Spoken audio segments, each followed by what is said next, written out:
അമ്മേ പരിശുദ്ധമേ, ദൈവമാതാവേ, കൃപാസനത്തിലൂടെ ഞങ്ങൾക്കും ഞങ്ങളുടെ ദേശത്തിനും അമ്മ മധ്യസ്ഥം തേടിത്തന്ന എല്ലാ അനുഗ്രഹങ്ങൾക്കും കൃപകൾക്കും ഞങ്ങളിപ്പോൾ ഹൃദയം നിറഞ്ഞ നന്ദി പറയുന്നു.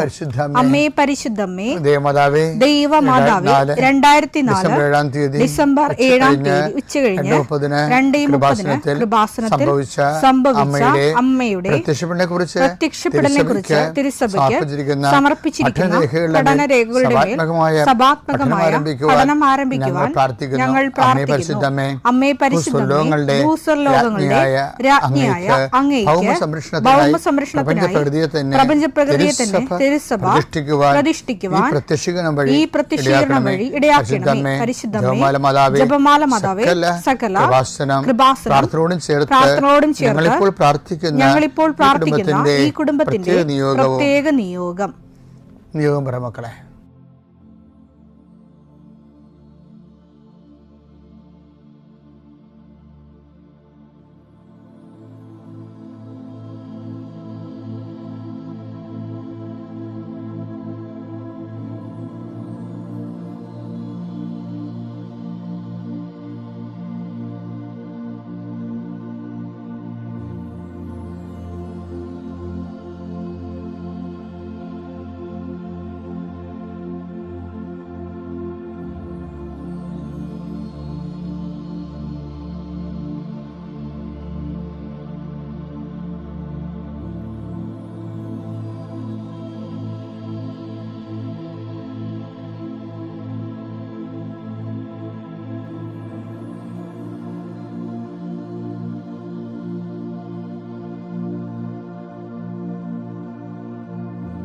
അമ്മയുടെ പ്രത്യക്ഷീകരണത്തിന്റെ ഈ അനുഗ്രഹവേളയിൽ ഞങ്ങൾക്ക് സാധിച്ചു തരുവാൻ കനിയണമേ.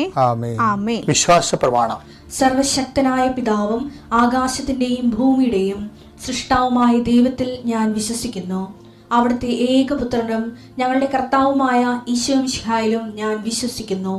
ഈ പുത്രൻ പരിശുദ്ധാത്മാവിനാൽ ഗർഭസ്ഥനായി കന്യകാമറിയത്തിൽ നിന്ന് പിറന്ന് പൊന്തിയോസ് പീലാത്തോസിന്റെ കാലത്ത് പീഡകൾ സഹിച്ച് കുരിശിൽ തറയ്ക്കപ്പെട്ട് മരിച്ച് അടക്കപ്പെട്ട് പാതാളങ്ങളിൽ ഇറങ്ങി മരിച്ചവരുടെ ഇടയിൽ നിന്ന് 3-ാം നാൾ ഉയർത്ത് സ്വർഗത്തിലേക്ക് എഴുന്നള്ളി സർവശക്തിയുള്ള പിതാവായ ദൈവത്തിന്റെ വലതുഭാഗത്തിരിക്കുന്നു. അവിടെ നിന്ന് ജീവിക്കുന്നവരെയും മരിച്ചവരെയും വിധിക്കുവാൻ വരുമെന്നും ഞാൻ വിശ്വസിക്കുന്നു. പരിശുദ്ധാത്മാവിലും ഞാൻ വിശ്വസിക്കുന്നു. വിശുദ്ധ കത്തോലിക്കാ സഭയിലും പുണ്യവാന്മാരുടെ ഐക്യത്തിലും പാപങ്ങളുടെ മോചനത്തിലും ശരീരത്തിന്റെ ഉയർപ്പിലും നിത്യമായ ജീവിതത്തിലും ഞാൻ വിശ്വസിക്കുന്നു. ആമേൻ. സുഖസ്ഥനായ ഞങ്ങളുടെ പിതാവേ, അങ്ങയുടെ നാമം പൂജിതമാകണമേ. അങ്ങയുടെ രാജ്യം വരണമേ. അങ്ങയുടെ തിരുമനസ് സ്വർഗത്തിലെ പോലെ ഭൂമിയിലും ആകണമേ. അന്നു വേണ്ടുന്ന ആഹാരം ഇന്ന് ഞങ്ങൾക്ക് തരണമേ. ഞങ്ങളോട് തെറ്റ് ചെയ്യുന്നവരോട് ഞങ്ങൾ ക്ഷമിക്കുന്നത് പോലെ ഞങ്ങളുടെ തെറ്റുകൾ ഞങ്ങളോടും ക്ഷമിക്കണമേ. ഞങ്ങളെ പ്രലോഭനത്തിൽ ഉൾപ്പെടുത്തരുതേ, തിന്മയിൽ ഞങ്ങൾ രക്ഷിക്കണമേ. ആമേൻ. നന്മ നിറഞ്ഞ മറിയമേ, സ്വസ്തി. കർത്താവ് അങ്ങയുടെ കൂടെ സ്ത്രീകളിൽ അങ്ങ് അനുഗ്രഹിക്കപ്പെട്ടവളാകുന്നു. അങ്ങയുടെ ഉദരത്തിൻ ഫലമായി ഈശോ അനുഗ്രഹിക്കപ്പെട്ടവനാകുന്നു. പരിശുദ്ധ മറിയമേ, തമ്പുരാന്റെ അമ്മേ, പാപികളായ ഞങ്ങൾക്ക് വേണ്ടി ഇപ്പോഴും ഞങ്ങളുടെ മരണസമയത്തും തമ്പുരാനോട് അപേക്ഷിക്കണമേ. ആമേൻ. എൻ്റെ പ്രിയപ്പെട്ടവർ, ഇന്നത്തെ പ്രാർത്ഥന നമ്മുടെ ദേശത്ത് ചൂട് കൂടുകയും വിഷജന്തുക്കളൊക്കെ കുഞ്ഞുങ്ങളെ വരെ കൊത്തിക്കൊല്ലണവരെ വളരെ ദുരിതപൂർണവും, പിന്നെ നമ്മുടെ ദുരന്തങ്ങളില്ലേ, അതായത് കൃപാസന മാതാവ് 2004 ഡിസംബർ 7 പ്രത്യക്ഷപ്പെടുമ്പോൾ ദുരന്തമുണ്ടാകാൻ പോകുന്നു, പ്രാർത്ഥിക്കണം. അപ്പം ചില ദുരന്തങ്ങൾ നമുക്ക് നിവാരണം ചെയ്യണതിനും പറ്റത്തില്ല. പ്രാർത്ഥിച്ചാണ്, ദൈവമാണ് അതിനെ കൈകാര്യം ചെയ്യേണ്ടത്. ഈ പടക്ക ദുരന്തമില്ലേ, എത്ര 15 പേരല്ലേ മരിച്ചു പോയത്. അതൊക്കെ ഒരു ഓർത്ത് കഴിയുമ്പോൾ നമുക്ക് പിന്നെ മിണ്ടാൻ പറ്റില്ല കുറച്ച് നേരത്തെ. ആ കുടുംബത്തിൻ്റെ അനാഥത്വവും നമ്മൾ എന്തൊക്കെ പറഞ്ഞാലും ആൾ പോയി കഴിഞ്ഞാൽ പിന്നെ ആളിന് പകരം കാശുണ്ടായിട്ട് കാര്യമില്ല. ആൾ തന്നെയാണ് ശരിക്കും. അത് പോകുമ്പോൾ നമ്മൾ അറിയത്തുള്ളൂ. അപ്പോൾ ഉള്ളവർ ദൈവത്തിനെ ഒപ്പിച്ച് ജീവിക്കുകയും എളിമപ്പെട്ട് ജീവിക്കുകയും നമ്മുടെ നാടിൻ്റെ എല്ലാവിധ ദുരന്തങ്ങളിൽ നിന്നും നാട് രക്ഷപ്പെടണം. ചൂട് എല്ലായിടത്തും ചൂടായി. ഇപ്പം സൂര്യാഘാതം കുഴഞ്ഞു വീണും മരിക്കുന്നവരും അന്തരീക്ഷത്തെ കർത്താവിൻ്റെ ദർശനം സമർപ്പിക്കണം. നമുക്ക് എല്ലാവർക്കും ദേശത്തിന് വേണ്ടി പ്രാർത്ഥിക്കാം. കർത്താവെ, ദേശത്തെ അങ്ങ് ഞങ്ങൾക്ക് പാർക്കാനിട തന്ന ദേശത്തെ ഞങ്ങൾ സമർപ്പിച്ച് പ്രാർത്ഥിക്കുന്നു. ദേശത്തിൻ്റെ താപനിലയെ സമർപ്പിച്ച് പ്രാർത്ഥിക്കുന്നു. ആകാശവും ഭൂമിയും സൃഷ്ടിച്ചവനെ, ആകാശത്തിൻ്റെയും ഭൂമിയുടെയും ഭാവമാറ്റങ്ങളെ അതിൻ്റെ വ്യതിചലങ്ങളെ നിയന്ത്രിക്കുകയും കഴുത്തു പോകുന്നവനെ, കടലിനെ ശാസിച്ചുകൊണ്ട് കാറ്റിനോട് അടങ്ങാൻ കൽപ്പിച്ചവനെ, ഈ ചൂടിനോട് നിൻ്റെ നാമത്തിൽ ഞങ്ങൾ പ്രാർത്ഥിക്കുന്നു. കർത്താവെ, ചൂടിൻ്റെ പ്രത്യാഘാതങ്ങൾ മനുഷ്യർക്കും ജീവജാലങ്ങൾക്കും മരങ്ങൾക്ക് പോലും ബാധിക്കാതെ ഞങ്ങൾക്കിവിടെ ജീവിത സൗഹൃദമുള്ള ചുറ്റുപാടുകളെ അങ്ങ് പുനഃക്രമീകരിക്കണമേ എന്ന് പ്രാർത്ഥിക്കുന്നു. കർത്താവെ, അവിചാരിതവും ആകസ്മികമായ അപകടങ്ങൾ, തൊഴിലുമായി ബന്ധപ്പെട്ട് വരുന്ന അപകടങ്ങൾ, എന്നെല്ലാം അങ്ങയുടെ മക്കളെ അങ്ങ് പരിപൂർണമായി സംരക്ഷിക്കണമെന്ന് യേശുനാമത്തിൽ പ്രാർത്ഥിക്കുന്നു. കർത്താവ്, അന്ധന് കാഴ്ച നൽകിയവനെ, ചെകിടിന് കേട് നൽകിയവനെ, ഊമ്പന് സംഭാഷണ ശക്തി നൽകിയവനെ, മഹോരോഗ്യപ്പെടുത്തിയവനെ, തളർവാരോഗ്യപ്പെടുത്തിയവനെ, മരിച്ചവനെ ഉയർപ്പിച്ചവനെ, കർത്താവെ, നിൻ്റെ തിരുനാമം സ്തുതി പറയുന്നു. ഈ പ്രാർത്ഥന ചെല്ലുന്ന ഇടങ്ങളിലെല്ലാം രോഗികൾ കർത്താവിൻ്റെ നാമത്തിൽ ആശ്വസിക്കുകയും സൗഖ്യമാകുകയും ചെയ്യട്ടെ. കർത്താവെ, സമാധാനമില്ലാത്ത കുടുംബങ്ങൾ, ഭാര്യ ഭർത്താക്കന്മാർ അകന്ന് താമസിക്കുന്നവർ, കർത്താവെ, പരസ്പര സ്നേഹമില്ലാതെ കഴിയുന്നവർ, ജീവിതം തന്നെ ഭാരമായി തോന്നുന്നവർ, മനസ്സിന് നിരാശ ജീവിക്കുന്നവർ, തൊഴിൽഭാരമില്ലാത്തവർ, തൊഴിൽഭാരത്തോടെ ജീവിക്കുന്നവർ, കർത്താവെ, ഒരു തീരുമാനമെടുക്കാൻ പറ്റാത്തവർ, അവർക്ക് ഇന്ന് 12 മണിക്കൂറിൽ തീരുമാനമെടുക്കാൻ കർത്താവിൻ്റെ നാമത്തിൽ ഞാൻ അവരെ ആശീർവദിക്കുന്നു. കർത്താവെ, ജീവിത മാർഗങ്ങൾ അറ്റുപോയവർ, മുട്ടിപ്പോയവർ, സാമ്പത്തിക ബാധ്യതകളായും ജീവന നടപടികളായും ഭീഷണീയമായ സാഹചര്യം ജീവിക്കുന്നവർ, കർത്താവെ, മക്കളില്ലാത്തവർ, കർത്താവെ, ഓരോരോ കാര്യങ്ങൾക്ക് വേണ്ടി ആ ലക്ഷ്യം നേടാൻ വേണ്ടി രാത്രിയും പകലും പ്രാർത്ഥിച്ചും ഉടമ്പടി ചെയ്തും ഉടമ്പടി കാര്യങ്ങൾ നിർവഹിച്ചുമൊക്കെ ജീവിച്ചു പോകുന്നവർ, കർത്താവെ, അവരെല്ലാം ആശീർവദിക്കണം പ്രാർത്ഥിക്കുന്നു. എൻ്റെ കർത്താവിൻ്റെ ഉന്നതമായ നാമത്തിൽ, സഭയുടെ അധികാരത്തിൽ, കുരിശിൻ്റെ അടയാളത്തിൽ യാത്രക്കാരെ ആശീർവദിക്കുന്നു, ഇൻ്റർവ്യൂ ഉള്ളവരെ ആശീർവദിക്കുന്നു, പരീക്ഷക്കാരെ ആശീർവദിക്കുന്നു, പരീക്ഷ റിസൾട്ട് പ്രതീക്ഷിക്കുന്നവരെ ആശീർവദിക്കുന്നു.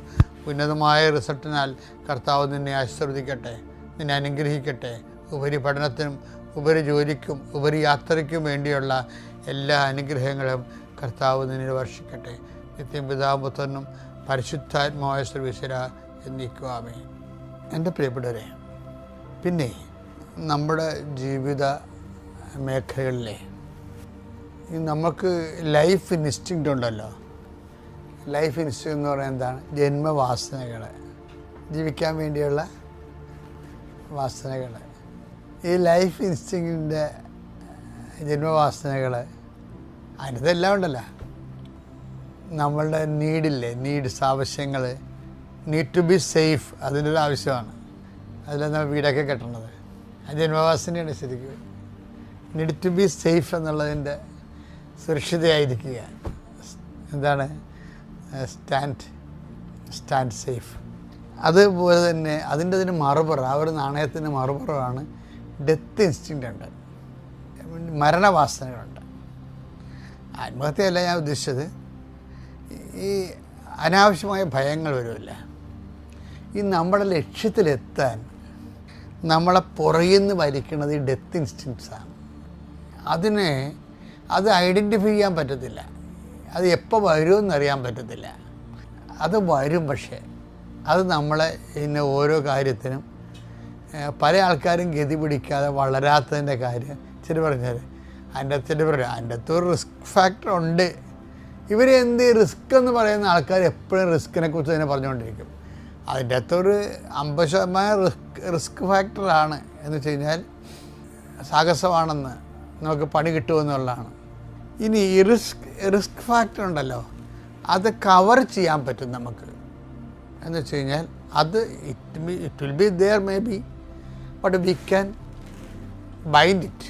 നമുക്കതിനെ ഒരു എന്താണ് അതിനെക്കുറിച്ച് ഫെൻസ് ചെയ്യാൻ പറ്റും, വേലി കെട്ടി. അത് നമ്മളല്ല ചെയ്യണത്, ദൈവമാണ് ചെയ്യണത്, ദൈവമാണ് ചെയ്യേണ്ടതും. അതുകൊണ്ടാണ് ചോദിച്ചപ്പോൾ നിങ്ങൾ സർപ്പങ്ങളെ കയ്യിലെടുക്കും എന്നൊക്കെ പറയത്തില്ലേ, സർപ്പങ്ങളെ കയ്യിലെടുക്കും. അപ്പോൾ സർപ്പങ്ങളെ കയ്യിലെടുക്കാതെ ജീവിക്കാമെന്ന് പറ്റത്തില്ല. സുവിശേഷം കൈമാറ്റാത്ത സമയത്ത് ഇത് പറയണത്, സുവിശേഷം കൈമാറണം. അപ്പോൾ സർപ്പങ്ങളൊക്കെ പൊങ്ങി വരും, അവരെ നമ്മൾ കയ്യിലെടുക്കണം. അല്ല അവിടെ കഴുത്തേക്ക് കയറിയിട്ടില്ല ഞങ്ങൾക്ക് ഇഷ്ടമുള്ള ഇത് ഇന്ത്യൻ ഭരണഘടനയാണ്, ഇവിടെ എല്ലാവർക്കും മതസ്വാതന്ത്ര്യമുണ്ട്, അങ്ങനെയൊന്നും വലിയ ഡയലോഗൊന്നും പിടിച്ചു പോകേണ്ട കാര്യമില്ല. You just pray over it.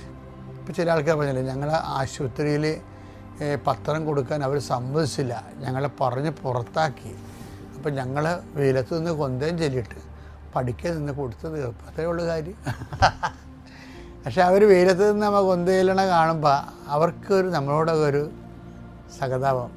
അത് വേറെ ആരും ഉപദ്രവിക്കാൻ വന്നതല്ലല്ലേ എന്ന് പറയുമ്പം കൊടുത്തുള്ളൂ കേട്ടോ, എപ്പോഴും ഇത് വേണ്ടേ എന്ന് പറഞ്ഞിട്ട് എന്നാൽ കൊടുക്കാൻ അനുവദിക്കും. അത് സർപ്പങ്ങളെ കയ്യിലെടുത്ത് എന്താ കാര്യം, അവർ വെയിലത്ത് നിന്ന് കൊന്തയിലണത് ഈ പുറത്താക്കിയ സെക്യൂരിറ്റി കണ്ട്, അതാണ് വിഷയം.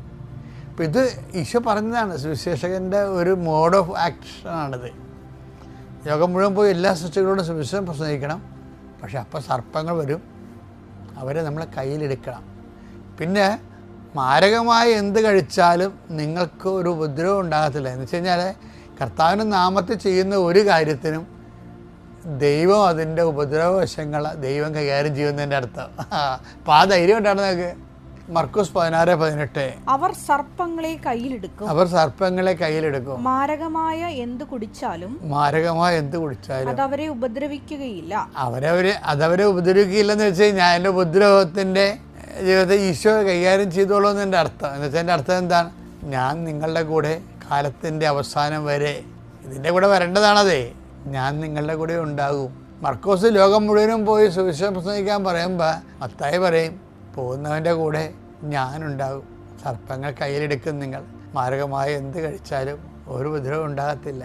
മത്തായി 28:20 യുഗാന്തം വരെ എന്നും ഞാൻ നിങ്ങളോട് കൂടെ ഉണ്ടായിരിക്കും. നിങ്ങളുടെ കൂടെ ഉണ്ടായിരിക്കണം. എന്ത് വകുപ്പിലാണ്? മത്തായി 28:19 ആകയാൽ നിങ്ങൾ പോയി എല്ലാ ജനതകളെയും ശിഷ്യപ്പെടുത്തുവിൻ, പിതാവിന്റെയും പുത്രന്റെയും പരിശുദ്ധാത്മാവിന്റെയും നാമത്തിൽ അവർക്ക് ജ്ഞാനസ്നാനം നൽകുവിൻ. ഞാൻ നിങ്ങളോട് കൽപ്പിച്ചവയെല്ലാം അനുസരിക്കാൻ അവരെ പഠിപ്പിക്കുവിൻ. യുഗാന്തം വരെ എന്നും ഞാൻ നിങ്ങളോട് കൂടെ ഉണ്ടായിരിക്കും. നിങ്ങളെ ഇപ്പൊ ഇതിൻ്റെ അകത്ത് വരുന്നത് അവരെ വെള്ളമൊഴിച്ച് ജ്ഞാനസ്നാനപ്പെടുത്തണമെന്നല്ല എൻ്റെ അടുത്ത. ജ്ഞാനത്തിൻ്റെ സ്നാനം കൊടുക്കണം, അറിവ്, കർത്താവിനെ കുറിച്ചുള്ള അറിവ് അവർക്ക് കൊടുക്കണം. അതായത് ജ്ഞാനസ്നാനം, കർത്താവിനെ കുറിച്ചുള്ള അറിവ് കൊടുക്കണം. അങ്ങനെ അറിവ് കൊടുത്താൽ എന്താ, അതാണ് പിന്നെ അടുത്ത വഴി എന്താണ്, ഞാൻ പഠിപ്പിച്ചുള്ളവരെ അവരെ അഭ്യസിക്കുവേൻ. അപ്പം അങ്ങനെ കൊടുത്താൽ ഗുണം എന്താ, അങ്ങനെ കർത്താവിൻ്റെ വിശ്വാസത്തെക്കുറിച്ച് നിങ്ങൾ പഠിപ്പിക്കുകയാണെങ്കിൽ, അവർക്ക് അറിവ് പറഞ്ഞു കൊടുക്കുകയാണെങ്കിൽ, യുഗാന്ത്യം വരെ നിൻ്റെ കാലത്തിൻ്റെ, നീ എന്നാ മരിക്കണത്, അതാണ് നിൻ്റെ യുഗാന്ത്യം. വേറെ ഒരു എസ്കത്തോളജി ഉണ്ട്, അതല്ല. നമ്മളെ സംബന്ധിച്ചിടത്തോളം നമ്മുടെ ഭൂമി, നമ്മുടെ ആകാശമുണ്ട്. അതെന്താ, നമുക്ക് നമ്മളിവിടെ നിൽക്കുന്നിടത്തോളം കാലം എവിടെയാണ് നടന്നു തീരണത് അത് നമ്മുടെ ഭൂമി, എവിടെയാണ് നമ്മുടെ സമയം തീരണത് അത് നമ്മുടെ ആകാശം. അപ്പോൾ അതുവരെ ഞാൻ നിങ്ങളുടെ കൂടെ ഉണ്ടായിരിക്കും. അപ്പോൾ ഈ കർത്താവിൻ്റെ സാന്നിധ്യം ഉറപ്പ് വരുത്താൻ എപ്പോഴും പ്രേക്ഷിത പ്രവർത്തനമാണ് കേട്ടോ, വിശ്വാസ കൈമാറ്റമാണ്. അതിന് ഊന്നൽ നൽകാതെ നിങ്ങൾ വേറെ എന്ത് സാന്നിധ്യത്തെക്കുറിച്ച് പറഞ്ഞിട്ടും വലിയ കഥയൊന്നുമില്ല. അപ്പം അതുകൊണ്ട് സുവിശേഷം കൊടുക്കുക. ഈശോ മിശിഹായ്ക്ക് സ്തുതിയായിരിക്കട്ടെ. അമ്മ മാതാവിൻ്റെ പ്രത്യക്ഷീകരണത്തിൻ്റെ ഭാഗമാക്കി മാറ്റി തന്ന അമ്മ മാതാവിനും ഈശോയ്ക്കും കോടാനുകോടി നന്ദി പറയുന്നു. ഇവിടെ എൻ്റെ സാക്ഷ്യം പറയാൻ വേണ്ടിയാണ് ഞാൻ വന്നത്. അതുപോലെ എൻ്റെ പേര് ഗീത ജോൺസൺ ഡിക്രൂസ്, ബോംബെയിൽ നിന്ന് വരുന്നു. നാലസുപ്പാറ കത്തോലിക്ക ചർച്ച് ഇടവകയിൽ നിന്ന് വരുന്നു. ഇവിടെ ഉടമ്പടി എടുത്തത് ജൂലൈ 2024. ഇവിടെ സാക്ഷ്യപ്പെടുത്താനായിട്ടാണ് ഞാൻ ആദ്യം ഇവിടെ വന്നത്. എൻ്റെ വീടിൻ്റെ ഒരു ജപ്തി അത് 1 ഇയറായിട്ട് 1 ഇയറിന് 24 ഡിസംബർ തൊട്ട് 25 ഡിസംബർ വരെ ഞങ്ങൾ ഒരുപാട് കഷ്ടപ്പെട്ടെന്ന് പറഞ്ഞാൽ ഞങ്ങൾക്ക് വേണ്ടപ്പെട്ടവരോട് എല്ലാവരോടും ഞങ്ങൾ പൈസ ചോദിച്ചു തിരിച്ചു തരാമെന്ന് പറഞ്ഞിട്ട് പോലും ആരും ഞങ്ങൾക്ക് ഒരു സഹായത്തിനായിട്ട് കടന്നു വന്നില്ല. അപ്പോഴും എനിക്ക് ഉറച്ച വിശ്വാസമുണ്ട് എൻ്റെ അമ്മ മാതാവ് ഞങ്ങളെ സഹായിക്കും. അമ്മ മാതാവിനോട് ഞാൻ എൻ്റെ ചേച്ചി ഞാൻ മാത്രമേ ഉള്ളൂ ക്രിസ്ത്യനിലേക്ക് കടന്നു വന്നിരിക്കുന്നത്. എൻ്റെ ചേച്ചി ഇന്നും ഹിന്ദുവിലാണ്. എന്നാലും ഞാൻ ചേച്ചിയോട് പറഞ്ഞു, ചേച്ചി ആ പ്രത്യക്ഷണ പ്രാർത്ഥനയും ചൊല്ലി വിശ്വാസ പ്രമാണം ചൊല്ലി പ്രാർത്ഥിച്ചോ, നമുക്ക് നമ്മുടെ അമ്മ മാതാവ് നമ്മളെ കൈവിടില്ല. അങ്ങനെ പറഞ്ഞ് ചേച്ചിയും പ്രാർത്ഥിക്കാൻ തുടങ്ങി. എന്തെങ്കിലും സംശയം ഉണ്ടെങ്കിൽ എന്നെ വിളിച്ച് ചോദിക്കും, മോനെ എന്ത് ചെയ്യണം. അപ്പോൾ ഞാൻ പറഞ്ഞ് മനസ്സിലാക്കി കൊടുക്കും, ഈ പ്രാർത്ഥന ചൊല്ല, വിശ്വാസ പ്രമാണം ചൊല്ലി പ്രാർത്ഥിക്കുക. അങ്ങനെ ഒരു ദിവസം ഈ ഒരു വർഷക്കാലം ചേച്ചി കണ്ണീരോടുകൂടി ആരും സഹായത്തിനില്ലാതെ വന്നപ്പോൾ ഞാൻ ലാസ്റ്റ് ഡേറ്റാണ് ബാങ്കിൽ നിന്ന് അവർ വിളിച്ചിട്ട് പറഞ്ഞു നാളെ വന്ന് സീൽ ചെയ്യും. അപ്പം എന്നോട് വൈകിട്ട് ഞാൻ ജോലിയും കഴിഞ്ഞ് വരുമ്പോൾ സമയത്ത് ചേച്ചി പറഞ്ഞു, മോനെ ഇന്ന പ്രശ്നങ്ങളാണ്, എന്ത് ചെയ്യണം. ഞാൻ പറഞ്ഞു, ചേച്ചി വിഷമിക്കേണ്ട. ഞാൻ അന്നേരം തൊട്ട് മുട്ടയെ കുത്തിയിരുന്ന് പ്രാർത്ഥിച്ച, അമ്മ മാതാവേ ഞങ്ങൾക്കാരും സഹായത്തിന് ആരുമില്ല അമ്മ, എനിക്ക് നാളെ 9 മണിക്ക് മുമ്പാകെ ബാങ്കിൽ നിന്ന് ആരും വരുന്നതിന് മുമ്പാകെ എനിക്ക് ഒരു സഹായം ചെയ്ത് തന്നേ പറ്റൂ. എത്ര അതിശയകരമായിട്ടാണ് അമ്മ മാതാവ് അവിടെ പ്രത്യക്ഷപ്പെട്ടത്. രാത്രി 9:30 ആയപ്പോൾ ഞങ്ങളുടെ അടുത്തുള്ളൊരു വ്യക്തി വന്നിട്ട് പറയുന്നു, എൻ്റെ ചേച്ചിയോട് പറയുന്നു, നിർമ്മലേ ഞാൻ നിങ്ങളുടെ കടങ്ങളെല്ലാം വീട്ടി, അതും 3,36,000 രൂപ കടമുണ്ടായിരുന്നു. അത് ഞങ്ങൾക്ക് ഒന്നിച്ച് വീട്ടാനുള്ള നിവൃത്തിയില്ലാത്ത അവസരമായിരുന്നു. എന്നാലും ആ വ്യക്തി വന്ന് പറഞ്ഞു, ഞങ്ങളത് വീട്ടിയെടുത്തോളാം, നിങ്ങളുടെ ആധാരം നാളെ രാവിലെ തന്നെ നിങ്ങളുടെ കയ്യിൽ തന്നുകൊള്ളാം.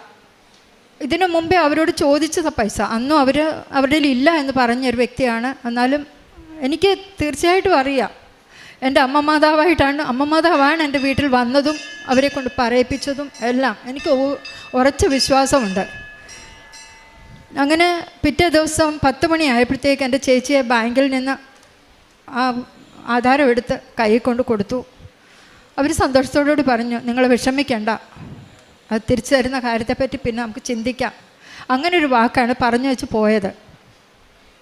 ഇന്നും അവർ നല്ല സഹോദര സ്നേഹങ്ങളായിട്ട് കഴിയുന്നുണ്ട്. ഇപ്പോഴും ഞാൻ ബോംബെയിലാണ്ട് വർഷത്തിലൊന്നേ വരുന്നുള്ളൂ. വരുമ്പോൾ ഞാനിവിടെ വന്ന് ഉടമ്പടി പുതുക്കി ഞാൻ പ്രാർത്ഥന അന്നേരം ചേച്ചിയോട് പറഞ്ഞു, ചേച്ചിയും കൂടെ സാക്ഷ്യപ്പെടുത്തണം എനിക്ക്. അതാണ് ചേച്ചി വന്നിട്ടുണ്ട്. പിന്നെ രണ്ടാമത്തെ സാക്ഷ്യം എന്ന് പറയുന്നത്, എൻ്റെ തലയിൽ താരൻ എന്ന് പറഞ്ഞാൽ നമ്മൾക്ക് മറ്റുള്ളവരുടെ മുമ്പിൽ എനിക്ക് ഹോസ്പിറ്റലിൽ പോലും പേഷ്യൻ്റെ അടുത്ത് പോലും നിൽക്കാൻ മേലാത്ത രീതിയിൽ താരൻ വന്ന് തലമുടിയുടെ മേളിൽ കൂടെ അതൊരു ചെറിയ ചൊറിച്ചിലും ഒക്കെ ആയിട്ട്. അന്നേരം ഞാൻ പ്രാർത്ഥിച്ച, അമ്മമാതാവ് ഇതെന്തുവാണ്, ഞാൻ എത്രയും പെട്ടെന്ന് വന്ന് ഉടമ്പടി പുതുക്കിക്കോളാം. എന്ത് അതിശയകരമായ കാര്യമാണ്. അന്ന് വന്ന് ഈ ഗേറ്റിനകത്ത് കയറി ആ മണ്ണിൽ കാല് കുത്തിയതേ ഉള്ളൂ, എൻ്റെ ചൊറിച്ചിലും മാറി. അത് എങ്ങനെ അപ്രത്യക്ഷമായെന്ന് എനിക്കറിയില്ല. പിന്നെ ഞാൻ തിരിച്ചിറങ്ങി പോകുന്ന സമയത്ത് എൻ്റെ തലയിൽ ഒരു താരൻ്റെ ഒരു തരി പോലും ഇല്ല. അങ്ങനെ അത് അമ്മ മാതാവ് എനിക്ക് തന്ന ഒരു രോഗസൗഖ്യമാണ്. അതുപോലെ ഓരോ കാര്യങ്ങൾ ഒത്തിരി കാര്യങ്ങൾ എനിക്ക് തന്നു നിറച്ചിട്ടുണ്ട്. അതും പല രോഗികൾക്കും ഞാൻ ഇവിടുന്ന് പേപ്പറെല്ലാം വാങ്ങിച്ചോണ്ട് പോയി കൊടുക്കുന്ന സമയങ്ങളിലുമെല്ലാം പല രോഗികളിലും എനിക്ക് കിട്ടിയ ഓരോ അനുഗ്രഹങ്ങളും അവരോട് പറയുമ്പോഴും അവർക്ക് ചില ക്യാൻസർ പേഷ്യൻറ്റുകൾ സുഖപ്പെടുത്തിയിട്ടുണ്ട്. കുറച്ച് ഓരോ പേഷ്യൻ്റ് സ്ട്രോക്ക് വന്ന് അവർ എഴുന്നേറ്റ് ഈ പ്രാർത്ഥനയും അതുപോലെ ഞാൻ അവർക്ക് വേണ്ടി ഒരുപാട് പ്രാർത്ഥിക്കുന്ന സമയങ്ങളിലെല്ലാം അവർ വിളിച്ച് പറയുന്നുണ്ട് ഒത്തിരി മാറ്റങ്ങളുണ്ട് എന്ന് പറഞ്ഞ്. അങ്ങനെയുള്ള ഒരുപാട് അനുഭവങ്ങൾ എനിക്ക് കിട്ടിയിട്ടുണ്ട്. അതുപോലെ ഇവിടുന്ന് പേപ്പർ വാങ്ങിച്ചുകൊണ്ട് പോകുന്ന സമയങ്ങളിൽ ഞാൻ ഗുജറാത്തി, മറാഠി, ഹിന്ദി, ഇംഗ്ലീഷ്, മലയാളം അധികം കൂടുതൽ ബോംബെയിൽ അധികം ആരും ഉപയോഗിക്കുന്നില്ല. എന്നാലും അതെല്ലായിടത്തും കൊണ്ടു കൊടുക്കുകയും ചിലരൊക്കെ എന്നെ ആക്ഷേപിക്കുന്നുണ്ട്. അതൊന്നും എനിക്ക് കാര്യമായിട്ട് ഞാൻ കാണാറില്ല. അവർക്ക് അതിനെപ്പറ്റി അറിവില്ല. പിന്നെ ഞാൻ വീണ്ടും പറഞ്ഞു കൊടുക്കും, ഇത് അമ്മ മാതാവിൻ്റെ നാമത്തിൽ തരുന്നതാണ്, നിങ്ങളും പ്രാർത്ഥിക്കുക, നിങ്ങൾക്ക് വേണ്ടെങ്കിൽ ഒന്ന് ജസ്റ്റ് നോക്കിയിട്ട് എനിക്ക് തിരിച്ചു തരിക. അതുപോലെ കാരുണ്യ പ്രവർത്തികൾ ഞാൻ പല രോഗികൾക്ക് വേണ്ടി ചികിത്സയ്ക്കായിട്ടും എൻ്റെ ശമ്പളത്തിൽ നിന്നൊരു ഭാഗം അവർക്ക് വേണ്ടി മാറ്റി വെക്കുകയും അവർക്ക് കൊടുക്കുകയും, ചില നിവൃത്തിയില്ലാത്ത രോഗികളുണ്ട് അവർക്ക് ചികിത്സയ്ക്കായിട്ടെല്ലാം കൊടുക്കുകയൊക്കെ ചെയ്യുന്നുണ്ട്. പിന്നെ ഫുഡ് ഉണ്ടാക്കുന്ന കാര്യത്തിൽ എൻ്റെ ഹസ്ബൻഡ് ജോൺസൺ ഡിക്രൂസാണ്. പുള്ളി എനിക്ക് എല്ലാ സഹായങ്ങളും ചെയ്തു തരും. ബോംബെയിലൊരു മാഹിം ചർച്ചുണ്ട്, അവിടെ പോയി എല്ലാ പാവപ്പെട്ടവളാണ് എല്ലാവർക്കും ഞാൻ ഇഡലി, സാമ്പാർ, ചട്നി ഇങ്ങനെ ഉണ്ടാക്കി പൊതി കെട്ടി അങ്ങനെ കൊടുക്കുകയും അങ്ങനെ ഓരോ ആഹാരങ്ങൾ കൊടുത്ത് അവരുടെ ആ സന്തോഷമാണ് കാണേണ്ടത്. അന്നേരം അത് കൊടുത്ത് അവരെന്താവും. പിന്നെ പേപ്പറുകൾ അവർക്കും കൊടുക്കും. അങ്ങനെയുള്ള കാരുണ്യപ്രവർത്തികൾ ചെയ്യുന്നു. പിന്നെ സമയം എനിക്ക് അധികം ഇല്ല. ഞാൻ രാവിലെ ഡ്യൂട്ടിക്ക് പോകുന്നു, വരുന്നത് ഒത്തിരി ലേറ്റായിട്ടാണ്. എന്നാൽ ഇതിനിടയ്ക്കാണ് ഇതെല്ലാം ചെയ്യുന്നത്. പിന്നെ പ്രാർത്ഥിക്കുന്ന സമയങ്ങളിലും എല്ലാം ഞാൻ വണ്ടിയിലിരുന്ന് പ്രാർത്ഥിക്കണം. എല്ലാം പിന്നെ ഡെയിലി ബ്രെഡ് ഇത് കാണുന്നുണ്ട്. പിന്നെ അച്ഛൻ യൂട്യൂബിൽ എല്ലാ ചാനലിലും സാക്ഷ്യങ്ങളും പിന്നെ അച്ഛൻ്റെ പ്രയറുകളെല്ലാം കേട്ടുകൊണ്ടാണ് പോകുന്നത്. വണ്ടിയിൽ ആരും എനിക്കൊരു കൂട്ടുകാരായിട്ട് ഞാൻ നോക്കില്ല. ഞാനെല്ലാം അമ്മ മാതാവിൻ്റെ യൂട്യൂബ് ചാനൽ ഓൺ ചെയ്തിട്ട് അത് കേട്ടുകൊണ്ടിരിക്കും. അവിടെ സ്റ്റേഷനിൽ ഇറങ്ങുന്നിടം വരെയും തിരിച്ചു വരുമ്പോഴും അതുപോലെ ചെയ്യുന്നു.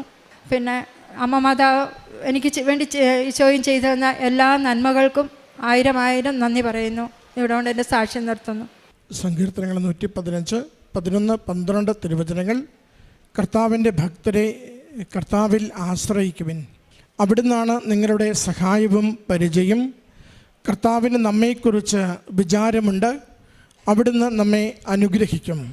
ഗീത ജോൺസൺ ഡിക്രൂസ് എന്ന സഹോദരിയോടൊപ്പം ചേർന്ന് പരിശുദ്ധ അമ്മയുടെ ലഭിച്ച വലിയ അനുഗ്രഹങ്ങൾക്ക് നന്ദി പറയുകയാണ്. ഒരു സ്ഥലവുമായി ബന്ധപ്പെട്ടുണ്ടായിരുന്ന വലിയ ക്ലേശങ്ങൾ, ജപ്തി നടപടികൾ, അത് കൈവിട്ടു പോകും, ജപ്തിയായി തീരും എന്ന അതിൻ്റെ അറ്റം വരെ എത്തിയ സമയം, ആരും സഹായിക്കുവാനില്ലാതെ ഒരു വഴിയും തെളിയാതെ ക്ലേശിക്കുമ്പോഴാണ് അമ്മയുടെ സന്നിധിയിലേക്ക് ആ നിയോഗം സമർപ്പിച്ച് പ്രാർത്ഥിക്കുന്നതും അമ്മ മാതാവ് ദൂതരെ പോലെ ഒരു കുടുംബത്തെ, ഒരു വ്യക്തിയെ അതിനുവേണ്ടി ക്രമീകരിച്ച് ആ ജപ്തി നടപടിയിൽ നിന്നും ആ വസ്തുവിനെ വിടുതൽ നൽകി ആ ആധാരം തിരികെ എടുത്ത് കുടുംബത്തിന് നൽകുന്ന വിധത്തിൽ ഇടപെടുന്നത്. ഉടമ്പടിയിൽ നമുക്കിത് സാധാരണ അനുഭവമാണ്. കാരണം നമ്മൾ ഉടമ്പടിയിൽ ഒരു വിഷയം വയ്ക്കുകയും നമുക്കതിന് നേരിട്ട് കഴിവില്ലാതിരിക്കുകയും ചെയ്യുമ്പോൾ നമുക്ക് വേണ്ടി ദൂതരെ ക്രമീകരിച്ച് തരിക, നമുക്കുള്ള സന്ദേശങ്ങൾ ക്രമീകരിച്ച് തരിക, ആ സാഹചര്യങ്ങൾ എങ്ങനെയാണോ അനുകൂലമാകേണ്ടത് ആ രീതിയിലേക്ക് കാര്യങ്ങളെ കൊണ്ടുവന്നെത്തിക്കുക, അതൊക്കെ ഉടമ്പടിയിൽ നമ്മൾ കണ്ടുകൊണ്ടിരിക്കുന്ന വിഷയങ്ങളാണ്. അതുകൊണ്ട് നമ്മൾ ഉടമ്പടിയിൽ ഒരു വിഷയം വെക്കുമ്പോൾ അതെങ്ങനെ പരിഹരിക്കപ്പെടുമെന്നതിനെ ഓർത്ത് ആദ്യ പിടിക്കേണ്ട, അതിൻ്റെ എല്ലാ കാര്യങ്ങളും ആദ്യ അവസാനം ഇതെങ്ങനെ ആയിത്തീരുമെന്നോർത്ത് നിങ്ങൾ ഒത്തിരി മനപ്രയാസം കൊള്ളുകയും വേണ്ട. മറിച്ച് നാം ഒരു വിഷയം അമ്മയുടെ കരങ്ങളിലേക്ക് കൊടുക്കുമ്പോൾ ഇന്നലെയും ഇന്നും നാളെയുമുള്ളവൻ, ഓരോ നിമിഷവും നമ്മളെ കണ്ടുകൊണ്ടിരിക്കുന്നവൻ, ആ തമ്പുരാന് കൃത്യമായിട്ട് അറിയാം ഇതെങ്ങനെയാണ് പരിഹരിച്ച് മാറ്റേണ്ടത്. അത് നമുക്ക് ഏറ്റവും ഗുണകരമാകുന്ന രീതിയിൽ, നാം പോലും വിചാരിക്കാത്ത രീതിയിൽ നമ്മുടെ ജീവിതത്തെ കെണികളിൽ അകപ്പെടുത്താതെ കൃപകളിൽ നിറയ്ക്കും വിധം ആ വിഷയത്തിന് പരിഹാരം നൽകുന്നത് നമുക്ക് കാണുവാനാവും. അതാണ് ഈ കുടുംബം പറയുന്നത്. ആ വ്യക്തിയോട് മുൻപ് പൈസ ചോദിക്കുമ്പോൾ ഇല്ല എന്ന് പറഞ്ഞ അതേ വ്യക്തി തന്നെ അത് കുറച്ച് ദിവസം കഴിയുമ്പോൾ ആ ജപ്തിയിലേക്ക് എത്തുന്ന സമയം എത്തുമ്പോൾ അമ്മ മാതാവ് ഇണക്കുകയും ക്രമീകരിക്കുകയും അവരെ കൊണ്ട് ഇവർ പോലും അറിയാതെ ആ കാര്യങ്ങളെല്ലാം ക്രമീകരിച്ച് തീർക്കുവാൻ, ബാധ്യതകൾ തീർക്കുവാൻ സഹായിക്കുകയും ചെയ്യുന്നുവെന്ന്. പ്രിയമുള്ളവരെ, ദൈവത്തിനൊന്നും അസാധ്യമല്ല. ദൈവകരങ്ങളിൽ വഴികൾ ഒത്തിരിയുണ്ട്. നാം എത്രയോ ചെറിയ മനുഷ്യരും പരിമിതികളുള്ള വ്യക്തികളുമാണ്. നമുക്ക് അജ്ഞാനമായിട്ടുള്ളതും നമുക്ക് ചിന്തിച്ച് നേടിയെടുക്കുവാനാവാത്തതുമായ ഒത്തിരി സാധ്യതകളും വഴികളും തുറവികളും ദൈവത്തിൻ്റെ പക്കലുണ്ട്. ആ ദൈവത്തിൻ്റെ വലിയ വിശാലമായ പരിപാലനയിലേക്ക് നമ്മൾ ചെറിയ മനുഷ്യർ നമ്മളെ എളിമയോടുകൂടി കൊടുക്കുമ്പോൾ ദൈവം പ്രവർത്തിക്കുവാനായിട്ട് നമ്മൾ ഉപകരണങ്ങളായിത്തീരുന്നു. ദൈവം പ്രവർത്തിക്കുവാൻ പറ്റുന്ന ഉപകരണങ്ങളായി മാറുവാൻ സന്നദ്ധമാണോ, അനുഗ്രഹം കൂടെ ഉണ്ടാവും. അതുകൊണ്ട് നാം ഉടമ്പടിയിലെന്നും പ്രാർത്ഥിക്കേണ്ടത് ദൈവം പ്രവർത്തിക്കുവാൻ പറ്റുന്ന ഉപകരണങ്ങളായി നമ്മുടെ എളിയ ജീവിതങ്ങളെ മാറ്റിത്തരണമേ എന്നാണ്. പലപ്പോഴും നമ്മുടെ സ്വാർത്ഥതകൾ, നമ്മുടെ അഹന്തകൾ, നമ്മുടെ അറിവ്, നമുക്കുള്ള ഇത്തിരി സമ്പത്ത്, നമുക്കുള്ള ഇത്തിരി ജീവിത സാഹചര്യത്തിൻ്റെ മെച്ചപ്പെടൽ, ഇതൊക്കെ ദൈവത്തിന് പ്രവർത്തിക്കുവാൻ പറ്റുന്ന ഉപകരണങ്ങളായി നമ്മളെ മാറ്റാതിരിക്കും. നമ്മളിൽ തന്നെ ആശ്രയിക്കുകയും പകുതി ദൈവത്തിലും പകുതി നമ്മളിലും ഇങ്ങനെ ആശ്രയിച്ച് മുന്നോട്ട് പോകുന്ന മനുഷ്യരാവും. അത് ഒരിക്കലും ഉടമ്പടി ജീവിതത്തിൽ വർക്കൗട്ടാവില്ല. ഉടമ്പടിയിൽ ഒരു വിഷയം വർക്കൗട്ടാവണോ, ദൈവസന്നിധിയിൽ നമ്മളെ തന്നെ എളിമപ്പെടുത്തി സമർപ്പണം ചെയ്യണം. സറണ്ടറിങ് എന്ന് വേണമെങ്കിൽ ഒരു നെഗറ്റീവ് അർത്ഥത്തിൽ പറയാം. അതിലും പോസിറ്റീവായിട്ട് പറയുവാൻ നല്ലത് ഒരു കമ്മിറ്റ്മെൻറ്റ് നമുക്കുണ്ടാവണം. എൻ്റെ കർത്താവ് വലിയവനാണ്, അവൻ എനിക്ക് വേണ്ടി അനുയോജ്യമായത് പ്രവർത്തിച്ചു തരും. ആ ഒരു പ്രത്യാശയുണ്ടെങ്കിൽ ഏത് വിഷയത്തിനുമേലും തീരുമാനമുണ്ടാവും. ചേച്ചി പറയുന്നുണ്ട്, ഞാൻ വല്ലാത്ത താരൻ ശല്യത്തോടു കൂടി ഈ മണ്ണിലെത്തിയ വ്യക്തിയാണ്. ഒത്തിരി നാളായി. ഇതൊരു അപമാനമാണ്, ശാരീരിക അസ്വസ്ഥതയാണ്, ഇത് എന്ത് ചെയ്തിട്ടും മാറാത്ത വിഷയവുമായിരുന്നു. അത് ഇവിടെ വന്ന് അമ്മയെ കാണുന്ന നിമിഷം ആ ഒറ്റ വിഷയം പറഞ്ഞോളൂ, അമ്മേ ഈ താരനൊന്ന് മാറ്റിത്തരണമേ എന്ന. സാക്ഷ്യകൂടാരത്തിൽ പറഞ്ഞത് സ്വിച്ചിട്ടതുപോലെ നിന്നുവെന്നാണ്. പിന്നീട് ഇവിടുന്ന് പോകുമ്പോൾ തന്നെ ഒരു താരൻ പോലും തലയിലില്ലാത്ത വിധം എനിക്കൊരു സൗഖ്യം അമ്മ മാതാവ് നൽകിയെന്ന്. പ്രിയമുള്ളവരെ, ദൈവത്തിൻ്റെ കണ്ണുകൾക്ക് സമയം അല്പം മതി. നാം ഒരു വർഷമെന്നും ഒരു മാസമെന്നും ഒരു മണിക്കൂറുമെന്ന് പറയുമ്പോൾ ദൈവമെന്ന് കണ്ണിമ ചിമ്മുന്ന സമയം കൊണ്ട് നമ്മുടെ ജീവിതത്തെ മാറ്റിമറിക്കുവാൻ കഴിവും ശക്തിയുമുള്ളവരാണ്. അതുകൊണ്ട് എളിമപ്പെടാം, അവിടുത്തെ കരങ്ങളിൽ വിഷയങ്ങൾ വെച്ച് കൊടുക്കാം. അമ്മ മാതാവ് കൂടെ നിന്ന് അനുഗ്രഹമാക്കും. ഈ കുടുംബത്തിന് ലഭിച്ച അനുഗ്രഹങ്ങൾക്ക് നന്ദി പറഞ്ഞുകൊണ്ട് കരങ്ങളടിച്ച് എന്നെ എൻ്റെ കുടുംബത്തെയും ഇവിടെ നിർത്തിയതിന് അമ്മയ്ക്കും തിരുക്കുമാരനും കോടാനുകൂടി നന്ദി പറയുന്നു. ദൈവത്തിനൊന്നും അസാധ്യമല്ല. എൻ്റെ പേര് ആനി, ഇതെൻ്റെ അമ്മ പപ്പ. ഞങ്ങൾ ട്രിവാൻഡ്രത്തുനിന്ന് വരുന്നു. ഞാൻ സെപ്റ്റംബർ 2, 2023 ആദ്യമായിട്ട് ഉടമ്പടി എടുക്കുന്നത്. നഴ്സിംഗ് കഴിഞ്ഞ് OET പഠിക്കുന്ന ടൈമിലാണ് ഉടമ്പടി എടുത്തത്. അവിടെ ഇങ്ങനെ എല്ലാവരും പറയുമായിരുന്നു, OET എന്ന് പറഞ്ഞാൽ ടഫായിട്ടുള്ള എക്സാമാണ്, അപ്പം മാതാവിൻ്റെ അനുഗ്രഹം കൂടെ ഉണ്ടെങ്കിലേ നമുക്കത് പാസ്സാവാൻ പറ്റത്തുള്ളൂ. അങ്ങനെ ഞങ്ങൾ കുറച്ച് ഫ്രണ്ട്സ് ചേർന്നാണ് ഇവിടെ വന്ന് ഉടമ്പടി എടുത്തത്. അപ്പം ഉടമ്പടി എടുത്തു കഴിഞ്ഞ് പ്രെയറൊക്കെ നല്ലോണം ചൊല്ലുമായിരുന്നു. പക്ഷേ കാരുണ്യ പ്രവൃത്തികളൊന്നും അങ്ങനെ ചെയ്യത്തില്ലായിരുന്നു. പക്ഷെ ഉള്ളിലെവിടെയോ മാതാവ് കാക്കും, മാതാവ് പാസ്സാക്കും, അങ്ങനെ ഒരു ഇതായിരുന്നു. അങ്ങനെ എക്സാം കഴിഞ്ഞു, എല്ലാ മൊഡ്യൂളും കിട്ടിയില്ല. എന്നാലും മാതാവിനെ കൈവിട്ടില്ല. പ്രാർത്ഥന കുറേ കൂടെ ശക്തമാക്കി തീക്ഷ്ണമായിട്ട് കാരുണ്യ പ്രവൃത്തികൾ ചെയ്യാൻ സ്റ്റാർട്ട് ചെയ്തു. സാക്ഷ്യങ്ങൾ കേൾക്കാൻ തുടങ്ങി. അപ്പം മനസ്സിലായി, നമ്മൾ ഒൺസ് ഇവിടെ ഒന്ന് ഉടമ്പടി എടുത്തിട്ടുണ്ടെന്നുണ്ടേ മാതാവ് നമ്മളെ കൈവിടത്തില്ല. നമുക്ക് ബെസ്റ്റായിട്ടുള്ളതേ മാതാവ് തരത്തുള്ളൂ. സഞ്ചാരി മാതാവാണ്, നമ്മുടെ കൂടെ വരും. അങ്ങനെ ഞാൻ രണ്ടാമത് ഒന്നുകൂടെ OET എഴുതാമെന്ന് വെച്ച് OETക്ക് പഠിച്ചു തുടങ്ങി. ആ സമയത്താണ് ഗവൺമെൻറ് വഴി ജർമ്മൻ പഠിക്കാനായിട്ട് ഒരു അവസരം കിട്ടിയത്. അതായത് നഴ്സസിനെ ഫ്രീ ആയിട്ട് ജർമ്മൻ പഠിപ്പിച്ച് ജർമ്മനിയിൽ കൊണ്ടുപോകും. വിസ ടിക്കറ്റ് എല്ലാം അവരുടെ തന്നെ ചിലവാണ്. അപ്പം ഞാൻ ഫ്രഷറാണ്, എനിക്ക് നഴ്സിംഗ് കഴിഞ്ഞ എക്സ്പീരിയൻസ് ഒന്നും ഇല്ല. അവർ കൂടുതലും എക്സ്പീരിയൻസ് നഴ്സസിനെയാണ് സെലക്ട് ചെയ്യുന്നത്. അങ്ങനെ എന്നാലും ഇൻ്റർവ്യൂവിന് പോയി. മാതാവിൻ്റെ കാശുരൂപം, അഭിഷേക തൈലം എല്ലാം ഉപയോഗിച്ചാണ് പോയത്. അങ്ങനെ പ്രത്യക്ഷീകരണ പ്രാർത്ഥന ചൊല്ലി കയറി ഇൻ്റർവ്യൂവിന്. ഫസ്റ്റ് ടെസ്റ്റ് പാസ്സായി. ഇംഗ്ലീഷിലായിരുന്നു ഇൻ്റർവ്യൂ. അത് കഴിഞ്ഞ് ഡയറക്റ്റ് ഇൻ്റർവ്യൂ ആണ് ജർമ്മൻ ക്ലയൻസുമായിട്ട്. അപ്പോൾ അവർ കൂടുതലും എക്സ്പീരിയൻസ് നഴ്സസിനെയാണ് എടുക്കുന്നത്. പക്ഷേ ഞങ്ങളും ഇൻ്റർവ്യൂ അറ്റൻഡ് ചെയ്തു.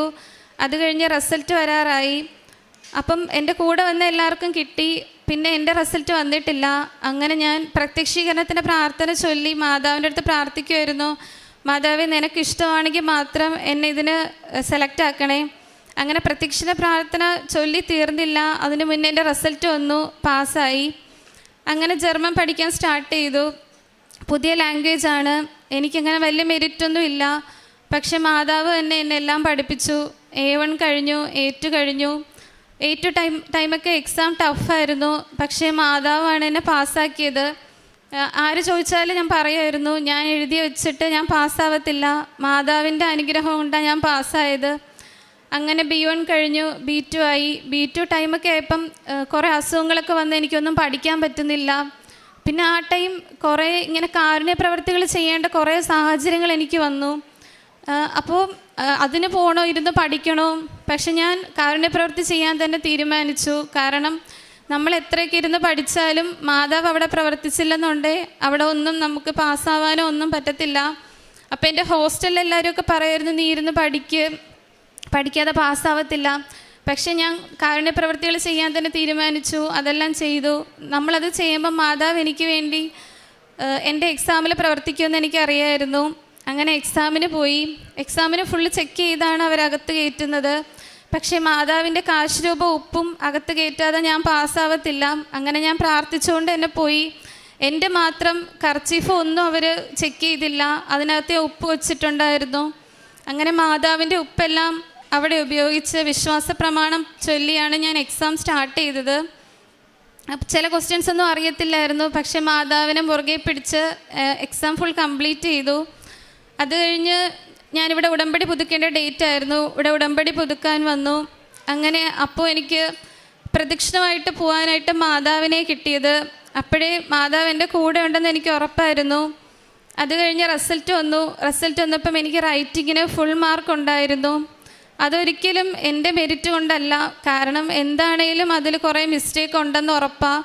പക്ഷേ മാതാവിൻ്റെ ശക്തിയാൽ എനിക്കതിന് ഫുൾ മാർക്ക് കിട്ടി. ബാക്കി മൊഡ്യൂൾസ് ഞാൻ പാസ്സായി.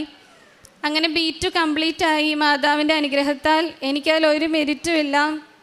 അത് കഴിഞ്ഞ് പിന്നെയും ജർമ്മനിയുടെ പ്രോസസ്സിംഗ് എന്ന് പറഞ്ഞാൽ നല്ല ലാഗാണ്. പ്രത്യേകിച്ച് ഗവൺമെൻറ്റിൻ്റെ കൂടെ ആകുമ്പം കുറച്ചും കൂടെ സമയമെടുക്കും, നമ്മൾ നല്ലോണം വെയിറ്റ് ചെയ്യണം. അപ്പം ഞാൻ നഴ്സിംഗ് പഠിച്ചത് എഡ്യൂക്കേഷൻ ലോൺ എടുത്തിട്ടായിരുന്നു. അപ്പം ലോൺ അടച്ചു തുടങ്ങേണ്ട ടൈമൊക്കെ സ്റ്റാർട്ടായി. അങ്ങനെ ആ സമയത്ത് മാതാവ് തന്നെ എനിക്കൊരു ക്ലിനിക്കിൽ വർക്ക് ചെയ്യാനായിട്ട് ഒരു അവസരം തന്നു.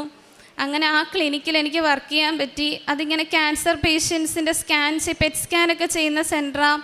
അപ്പോൾ അവിടെ എനിക്ക് കുറേ കാരുണ്യ പ്രവൃത്തികൾ ചെയ്യാൻ പറ്റി. അവിടെ വരുന്നവർക്ക് വേണ്ടി പ്രാർത്ഥിക്കാൻ, എൻ്റെ ഏജുള്ളവരൊക്കെ അവിടെ വരാറുണ്ട് പേഷ്യൻസായിട്ട്. അപ്പം അവർക്ക് വേണ്ടി പ്രാർത്ഥിക്കാൻ, അവരുടെ അടുത്തൊക്കെ മാതാവിനെ കുറിച്ച് പറയാനൊക്കെ പറ്റി. കാരുണ്യ പ്രവൃത്തി, പ്രേക്ഷിത പ്രവർത്തനമൊക്കെ നല്ല ശക്തമായിട്ട് ചെയ്യാൻ പറ്റി അവിടെ. അങ്ങനെ ഈ ടൈമിൽ തന്നെയാണ് ഞങ്ങൾക്ക് ഇൻ്റർവ്യൂ വന്നിട്ടില്ലായിരുന്നു, ജർമ്മൻ എംപ്ലോയർ ഇൻ്റർവ്യൂ. B1 ഒക്കെ ആയപ്പോൾ ഒരുപാട് എക്സ്പീരിയൻസ് ഒക്കെ ഉള്ള എല്ലാവർക്കും ഇൻ്റർവ്യൂ ഒക്കെ വന്നു കഴിഞ്ഞു. ഞങ്ങൾക്ക് എക്സ്പീരിയൻസ് ഇല്ലല്ലോ, അപ്പോൾ വന്നിട്ടില്ല. അങ്ങനെ ടെൻഷനായിരുന്നു, ഇനിയും സമയം നീണ്ടു പോവോ. അങ്ങനെ ഒരിക്കൽ ഞങ്ങൾ 6 പേരാണ് എക്സ്പീരിയൻസ് ഇല്ലാത്ത ക്ലാസ്സിൽ. അതിൽ 5 പേർക്ക് മെയിൽ വന്നു, ഇതുപോലെ ഇൻവിറ്റേഷൻ മെയിൽ വന്നു. എനിക്ക് വന്നിട്ടില്ലായിരുന്നു. അപ്പോൾ അവിടെ അവർക്കെല്ലാവർക്കും ഓൾഡ് ഏജ് ഹോമിലോട്ടാണ് വന്നത്. അപ്പം എന്നാലും എൻ്റെ ഉള്ളിൽ ചെറിയ ടെൻഷൻ ഉണ്ടെങ്കിലും ഉറപ്പായിരുന്നു മാതാവ് എന്തായാലും എനിക്ക് ബെസ്റ്റായിട്ടുള്ളതേ തരത്തുള്ളൂ, മാതാവിൻ്റെ ഇഷ്ടം പോലെ തന്നെ വരട്ടെ. അങ്ങനെയായിരുന്നു. അങ്ങനെ പിറ്റേ ദിവസം തന്നെ എനിക്ക് മെയിൽ വന്നു, ഹോസ്പിറ്റലിലോട്ട് ഉള്ള ഇൻ്റർവ്യൂ ഇൻവിറ്റേഷൻ വന്നു. അങ്ങനെ ഇൻ്റർവ്യൂവിന് പ്രിപ്പയർ ചെയ്ത് പോയി. പ്രിപ്പറേഷനേക്കാളും കൂടുതൽ കാരുണ്യ പ്രവൃത്തികളും പ്രേക്ഷിത പ്രവർത്തനവുമാണ് ഞാൻ ചെയ്തത്. എനിക്കറിയാം അത് ചെയ്താലേ നമുക്ക് റിസൾട്ട് കിട്ടത്തുള്ളൂ. അങ്ങനെ ഇൻ്റർവ്യൂവിന് പോയി. ഫസ്റ്റ് ഒരു വർക്ക്ഷോപ്പ് പോലെ ആയിരുന്നു. അത് കഴിഞ്ഞ് ഞങ്ങളിങ്ങനെ വെയിറ്റ് ചെയ്യണം. അന്ന് കഴിഞ്ഞ് ഓരോരുത്തരായിട്ട് അവർ വിളിക്കും. അപ്പോൾ കുറേ നേരം ഉണ്ട്. അന്നൊരു ചൊവ്വാഴ്ചയായിരുന്നു. അപ്പോൾ അച്ഛൻ്റെ ഉടമ്പടി ധ്യാനം നടക്കുക. അങ്ങനെ ഓരോരുത്തർ പോകുമ്പം ബാക്കിയുള്ളവരെല്ലാം പഠിക്കുന്നുണ്ട്. ഞാൻ ഉടമ്പടി ധ്യാനം കാണാൻ സ്റ്റാർട്ട് ചെയ്തു. അതിൽ പ്രാർത്ഥിച്ചു. എന്നിട്ട് ഇൻ്റർവ്യൂവിന് കയറി. മാതാവിൻ്റെ അഭിഷേക തൈലവും ഉപ്പ് ഉപയോഗിച്ചു. കാശ് രൂപ മുറുകെ പിടിച്ചു. ഇൻ്റർവ്യൂ അറ്റൻഡ് ചെയ്തു. ജർമ്മൻ ലാംഗ്വേജിലായിരുന്നു ഇൻ്റർവ്യൂ. എൻ്റെ മെരിറ്റ് കൊണ്ടല്ല, മാതാവാണ് എന്നിലൂടെ സംസാരിച്ചത് അന്ന് ഇൻ്റർവ്യൂവിന്. അങ്ങനെ ഇൻ്റർവ്യൂ കഴിഞ്ഞു. റിസൾട്ട് അറിഞ്ഞില്ല. 1 മാസം കഴിഞ്ഞിട്ട് ആ റിസൾട്ട് പറയത്തുള്ളൂ എന്ന് പറഞ്ഞു. അങ്ങനെ ഞാൻ പ്രാർത്ഥിക്കുന്നുണ്ടായിരുന്നു, കാരുണ്യപ്രവൃത്തി ചെയ്യുന്നുണ്ടായിരുന്നു. അങ്ങനെ ഒരു ദിവസം റിസൾട്ട് വരുന്നതിൻ്റെ തലേ ദിവസം ഞാനിങ്ങനെ സ്വപ്നം കണ്ടു. ആകാശത്ത് മാതാവ് ഉണ്ണീശയെ എടുത്ത് വെച്ചേക്കുക. എന്നിട്ട് മാതാവ് ഉണ്ണീശയ്ക്ക് ഉമ്മ കൊടുക്കുന്നുണ്ട്. പിന്നെ ആകാശത്ത് ഫുള്ളിങ്ങനെ സെലിബ്രേഷൻ പോലെ, ദീപാവലി പോലെ ഇങ്ങനെ ലൈറ്റൊക്കെ കത്തുക. അപ്പോഴേ എനിക്ക് തോന്നി മാതാവ് എനിക്ക് ഒരു സന്തോഷ വാർത്ത അറിയിക്കുന്നുണ്ട്. അങ്ങനെ പിറ്റേന്ന് തന്നെ ഞാൻ ഇൻ്റർവ്യൂ പാസ്സായെന്ന് ഞാൻ അറിഞ്ഞു. അങ്ങനെ എൻ്റെ വിസ പ്രോസസ്സിങ് എല്ലാം ഭംഗിയായിട്ട് നടന്നു. എല്ലാം ഒരു കുഴപ്പമില്ല നടന്നു വരുമായിരുന്നു. അങ്ങനെ ഞാൻ ഈ യൂട്യൂബിലൊക്കെ സാക്ഷ്യങ്ങൾ കാണുമ്പോൾ ഞാൻ വിചാരിക്കും എനിക്ക് വിസ പ്രോസസ്സിങ്ങിൽ പ്രശ്നമൊന്നുമില്ല, അപ്പം ഞാൻ B2 എക്സാമിൻ്റെ കാര്യമോ സാക്ഷ്യത്തിൽ പറയേണ്ടതെന്ന് വിചാരിക്കും. അങ്ങനെ ഇരിക്കുമ്പോഴാണ് ഞങ്ങളുടെ 10 പേരുടെ പ്രോസസ്സിങ് ഒരുമിച്ചാണ് നടന്നു വരുന്നത്. പെട്ടെന്ന് ഇങ്ങനെ വിസ അപ്പോയിൻമെൻ്റ് എത്തിയപ്പം എൻ്റെ മാത്രം ഡേറ്റ് നീണ്ടുപോയി. അവർക്കെല്ലാം ഒരുമിച്ച് വന്നു. അപ്പം ആദ്യമൊക്കെ മാഡം പറയുമായിരുന്നു കുഴപ്പമില്ല, എനിക്ക് മാർച്ചിൽ പോകാൻ പറ്റും എന്ന് പറയും. ലാസ്റ്റ് ആയപ്പോൾ അവർക്ക് മനസ്സിലായി എന്തായാലും എൻ്റെ വിസ വരത്തില്ല. അപ്പം മാഡം പറഞ്ഞു ആനിയുടേത് മെയിലോട്ടായിരിക്കും, നീണ്ടു പോകും എന്ന് പറഞ്ഞു. അങ്ങനെ ഞാൻ വെച്ചു കുഴപ്പമില്ല, മാതാവിൻ്റെ ഇഷ്ടമല്ലേ എന്ന് വിചാരിച്ചു പ്രാർത്ഥിച്ചു. അങ്ങനെ പോയി. അങ്ങനെ അവരുടെ എല്ലാം പ്രോസസ്സിങ് എല്ലാം കഴിഞ്ഞു, ടിക്കറ്റ് എല്ലാം വന്നു, എല്ലാം പോകാൻ റെഡി ആയപ്പോഴാണ് ഇറാനിൽ യുദ്ധം വന്നത്. അങ്ങനെ അവർക്കൊന്നും പോകാൻ പറ്റിയില്ല, എല്ലാവർക്കും വിഷമമായി. അപ്പം ഞാൻ ഓർത്തു, ഞാനാണ് ആ സാഹചര്യത്തിലെങ്കിൽ ഞാൻ വർക്ക് ചെയ്തുകൊണ്ടിരുന്ന അവിടെ ക്ലിനിക്കിലെ ജോലി ഞാൻ റിസൈൻ വയ്ക്കുമായിരുന്നു. 2 മാസം എൻ്റെ എഡ്യൂക്കേഷൻ ലോൺ അടയ്ക്കാനോ ഒന്നിനും എനിക്ക് പറ്റത്തില്ലായിരുന്നു. അങ്ങനെ മാതാവ് എന്നെ ആ വലിയൊരു ഇതിൽ നിന്ന് എന്നെ രക്ഷിച്ചു. പിന്നെ അടുത്ത് പറയാനുള്ളത്, അങ്ങനെ ഈ മെയ് 3-ാം തീയതി ഞാൻ ജർമ്മനിക്ക് പോവുകയാണ്. മാതാവിൻ്റെ ഒറ്റ അനുഗ്രഹത്താലാണ് ഞാൻ പോകുന്നത്. സഞ്ചാരി മാതാവ് എൻ്റെ കൂടെ വരും. ഇപ്പം ഞാൻ പോകുമ്പോഴും ഇവിടെ നിന്ന് ജർമ്മൻ പത്രം വാങ്ങിയിട്ട് പോവുകയാണ്. അവിടെ പോയി എനിക്ക് പ്രേക്ഷിത പ്രവർത്തനം ചെയ്യണം, ഇനി ഉടമ്പടിയിൽ തുടരണം. എന്നെ ഇത്രയും അനുഗ്രഹിച്ച മാതാവിന് കോടാനുകൂടി നന്ദി പറയുന്നു. അടുത്ത് പറയേണ്ടത് പപ്പയ്ക്ക് കിട്ടിയ അനുഗ്രഹമാണ്. പപ്പയ്ക്ക് 2016 ഒരു സ്ട്രോക്കിൻ്റെ ഹിസ്റ്ററി ഉള്ളതാണ്. അങ്ങനെ അത് കഴിഞ്ഞ് കുഴപ്പമൊന്നുമില്ല, പ്രാർത്ഥിച്ച് അങ്ങനെയൊക്കെ ഒരു കുഴപ്പമില്ല, പപ്പ ജോലിക്കൊക്കെ പോകുന്നുണ്ടായിരുന്നു. അങ്ങനെ ഞാൻ ജർമ്മൻ പഠിക്കാൻ സ്റ്റാർട്ടാവുന്നതിന് കുറച്ച് മുന്നേ ആയിട്ട് ഇതുപോലെ തലകറക്കം പോലെയൊക്കെ വന്നു. അങ്ങനെ പിന്നെ MRI എടുത്തു. അപ്പം ഡോക്ടർ പറഞ്ഞു ഒരു ടെസ്റ്റ് ചെയ്യണം, തലയിൽ എത്രത്തോളം ബ്ലഡ് ഓട്ടം ഉണ്ട് എന്നറിയാൻ വേണ്ടിയിട്ടുള്ള ടെസ്റ്റാണ്. അപ്പോൾ ഈ ടെസ്റ്റ് ഡൈ യൂസ് ചെയ്താണ് ചെയ്യുന്നത്. അപ്പോൾ ഈ ചെയ്യുന്നതിൻ്റെ ഇടയിൽ സ്ട്രോക്ക് വരാം, ഫിക്സ് വരാം, കിഡ്നിക്ക് പ്രോബ്ലം വരാം എന്ന് പറഞ്ഞു. അപ്പം നമ്മളെ കൊണ്ട് കൺസെൻറ്റ് വാങ്ങിയിട്ടാണ് അവർ ചെയ്യിക്കുന്നത്. പക്ഷേ മാതാവിൻ്റെ അഭിഷേക തൈലം ഉപയോഗിച്ച് പ്രാർത്ഥിച്ചതിൻ്റെ ഫലത്താലും ഉപ്പുപയോഗിച്ചതിനാലും പപ്പയ്ക്ക് ഒരു കുഴപ്പവും ഇല്ലായിരുന്നു. ആ ടെസ്റ്റിൽ നോർമലായിരുന്നു. ഇൻ ബിറ്റ്വീൻ ഒരു കോംപ്ലിക്കേഷൻസ് ഒന്നും ഇല്ലായിരുന്നു. അതിന് മാതാവിന് കോടാനുകൂടി നന്ദി പറയുന്നു. പിന്നെ അടുത്തതായിട്ട് പപ്പയ്ക്ക് കഴിഞ്ഞ മാസം ഒരു ആക്സിഡൻ്റ് ഉണ്ടായി. ജനുവരിയിൽ ഒരു ആക്സിഡൻ്റ് ഉണ്ടായി. ബൈക്ക് ആക്സിഡൻ്റ് ആയിരുന്നു. ഫേസിൽ മൾട്ടിപ്പിൾ ഫ്രാക്ചർ ഉണ്ടായിരുന്നു. ലെഫ്റ്റ് സൈഡ് റിബ് ഫ്രാക്ചർ ഉണ്ടായിരുന്നു. അപ്പോൾ ഡോക്ടർ പറഞ്ഞത് 3 മാസം കണ്ടിന്യൂസ് റെസ്റ്റ് വേണം, ബെഡ് റെസ്റ്റ് വേണം, അനങ്ങരുത് എന്നായിരുന്നു. പക്ഷേ മാതാവിൻ്റെ അഭിഷേക തൈലം ഉപയോഗിച്ച് പ്രാർത്ഥിച്ചതിനാലും ഉപ്പ് പപ്പ ഭക്ഷിക്കുമായിരുന്നു ആഹാരത്തിലൂടെ. അതിനാലും പപ്പയ്ക്ക് 1.5 മാസം കൊണ്ട് തന്നെ ഫുൾ കംപ്ലീറ്റ് റിക്കവറായി ജോലിക്കൊക്കെ പോകാൻ പറ്റി, ഒരു കുഴപ്പമില്ല. അതിന് മാതാവിന് കോടാനുകൂടി നന്ദി പറയുന്നു. അടുത്തതായിട്ട് അമ്മയ്ക്ക് UCTD എന്നുള്ള ഒരു ഓട്ടോ ഇമ്മ്യൂൺ ഡിസോർഡർ ഉണ്ട്. അപ്പോൾ അതിങ്ങനെ ചൂടത്തൊന്നും പുറത്തിറങ്ങാൻ പറ്റത്തില്ല, മുഖമെല്ലാം ഇങ്ങനെ തടിച്ച് വരും, ചൊറിയും, ബേണിങ് സെൻസേഷൻ ആയിരിക്കും, അങ്ങനെയാണ്. അപ്പം ഞാൻ പറയുമായിരുന്നു അമ്മയുടെ അടുത്ത് ഇവിടെ വരണം, പ്രാർത്ഥിക്കണം, ഉടമ്പടി എടുക്കണം. പക്ഷേ ഹെൽത്ത് ഇഷ്യൂസ് കാരണം പുള്ളിക്കാരിക്ക് എടുക്കാൻ പറ്റത്തില്ല. പക്ഷെ അമ്മയ്ക്ക് അമ്മ ഒരു ദർശനം കണ്ടു, അതിനെപ്പറ്റി അമ്മ തന്നെ പറയും. അതിനുശേഷം അമ്മ മരുന്നുകളും ഒരുപാട് ക്രീമുകളൊക്കെ മുഖത്തും ദേഹത്തൊക്കെ യൂസ് ചെയ്യുമായിരുന്നു. എത്രയൊക്കെ അത് ഉപയോഗിച്ചാലും വലിയ കുറവില്ല. പക്ഷെ ഡോക്ടേഴ്സ് പറയുന്ന കാരണം അത് യൂസ് ചെയ്യും. സൂര്യപ്രകാശം ഒട്ടും അടിക്കാൻ പറ്റത്തില്ല, പുറത്തിറങ്ങാൻ പറ്റത്തില്ല, എന്നും കുർബാനയ്ക്ക് പോകാൻ പറ്റത്തില്ല, ഭയങ്കര പാടായിരുന്നു. അങ്ങനെ സെപ്റ്റംബർ മാസം അമ്മ ദർശനം കണ്ട് പ്രാർത്ഥിക്കാൻ തുടങ്ങിയ ശേഷം അമ്മ ഒരു ക്രീമോ മരുന്നോ ഒന്നും സ്കിന്നിൽ യൂസ് ചെയ്തിട്ടില്ല. മാതാവിൻ്റെ അഭിഷേക തൈലം മാത്രമാണ് യൂസ് ചെയ്യുന്നത്. അത് വെച്ചിട്ട് അമ്മയ്ക്കിപ്പം പോകാൻ പറ്റുന്നുണ്ട്, ഓക്കെയാണ്, കുഴപ്പമില്ല. പിന്നെ അതുപോലെ തന്നെ ഇതിൻ്റെ ഇടയിൽ അമ്മയ്ക്ക് പ്ലേറ്റ്ലെറ്റ് കൗണ്ട് കൂടുതലായിരുന്നു. അപ്പം കുറേ നാളായിട്ട് പ്ലേറ്റ്ലെറ്റ് കൗണ്ട് കൂടുതലായ കാരണം എന്തെങ്കിലും MPN ഡിസോർഡേഴ്സ് ആണ് ഡോക്ടേഴ്സ് ഡൗട്ടായിരുന്നു. എന്ന് പറഞ്ഞാൽ അതൊരു ടൈപ്പ് ഓഫ് ബ്ലഡ് ക്യാൻസർ ആണ്, മൈലോ പോളിഫറേറ്റീവ് നിയോപ്ലാസോ എന്ന് പറയും. അപ്പം അതിന് ബോൺ മാരോ ബയോപ്സി ചെയ്യണം, പിന്നെ MPN പാനൽ ചെയ്യണം. അപ്പം നല്ല എന്ന് വെച്ചാൽ ഡോക്ടേഴ്സിന് സസ്പെക്റ്റഡ് ആയിരുന്നു.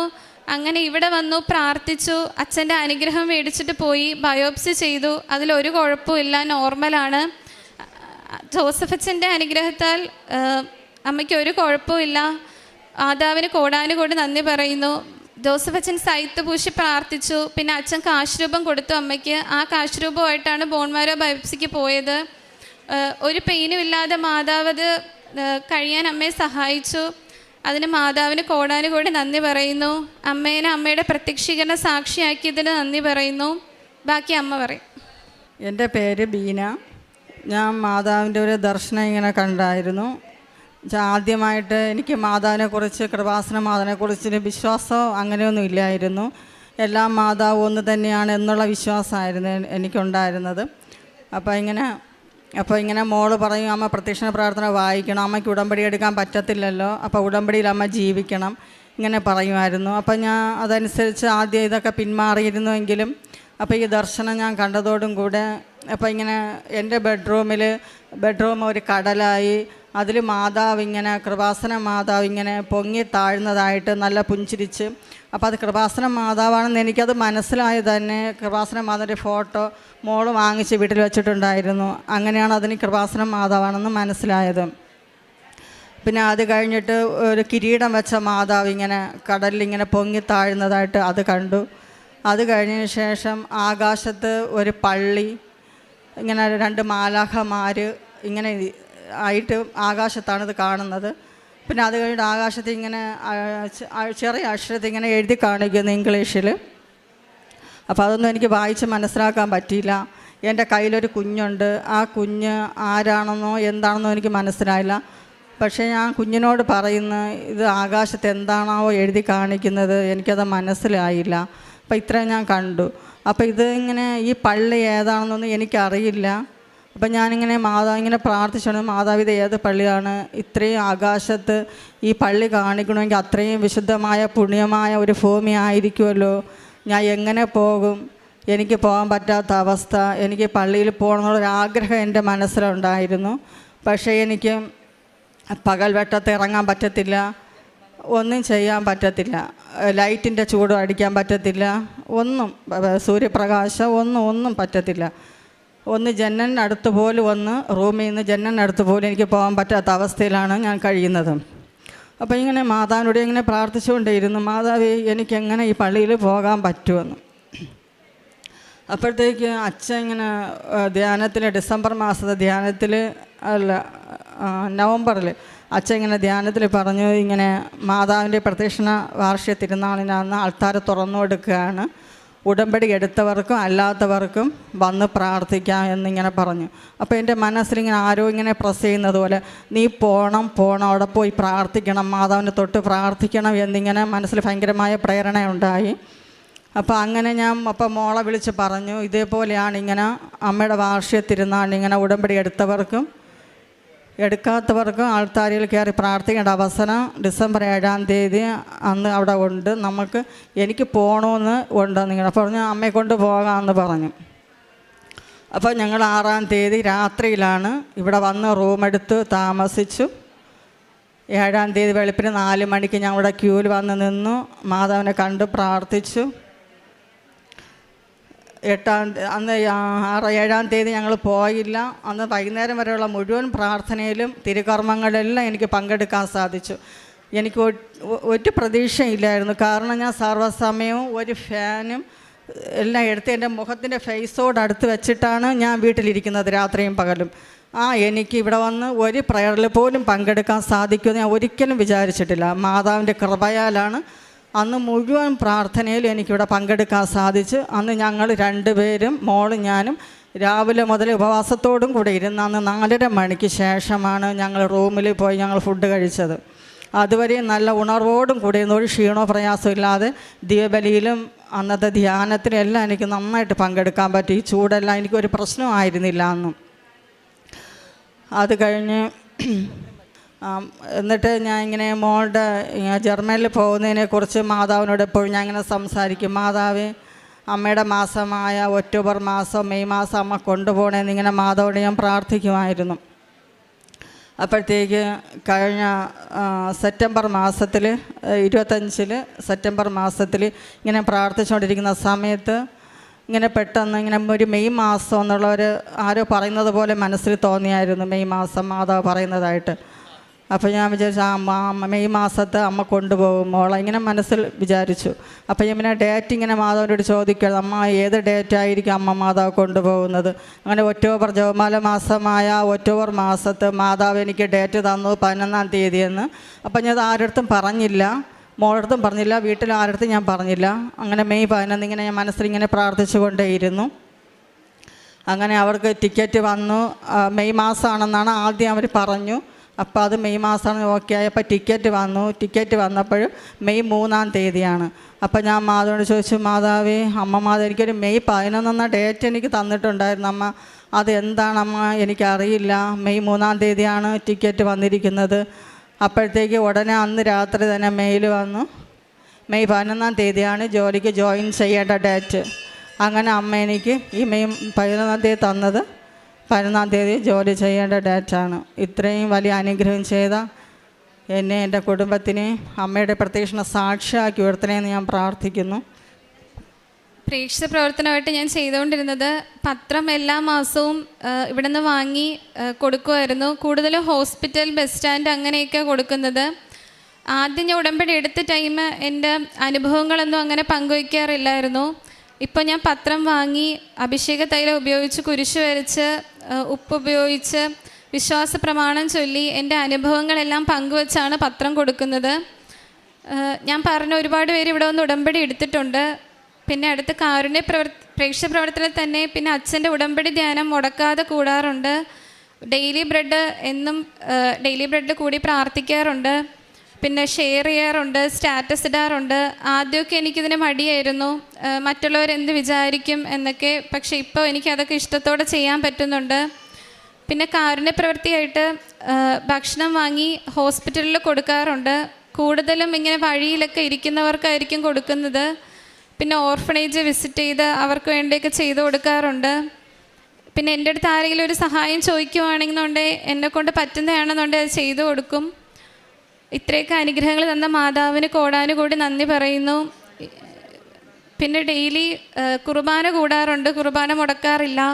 2 ആഴ്ചയിലൊരിക്കൽ കുമ്പസാരിക്കാറുണ്ട്. ഞായറാഴ്ച ദിവസങ്ങളിൽ ഒരിക്കലും മുടക്കത്തില്ല. പിന്നെ പേഴ്സണലായിട്ടുള്ള പ്രെയർ മുടക്കാറില്ല. ബൈബിള് വായിക്കാറുണ്ട്. ഇതൊക്കെയാണ് ചെയ്യുന്നത്. ഇത്രയൊക്കെ അനുഗ്രഹങ്ങൾ തന്ന മാതാവിന് കോടാനുകൂടി നന്ദി പറയുന്നു.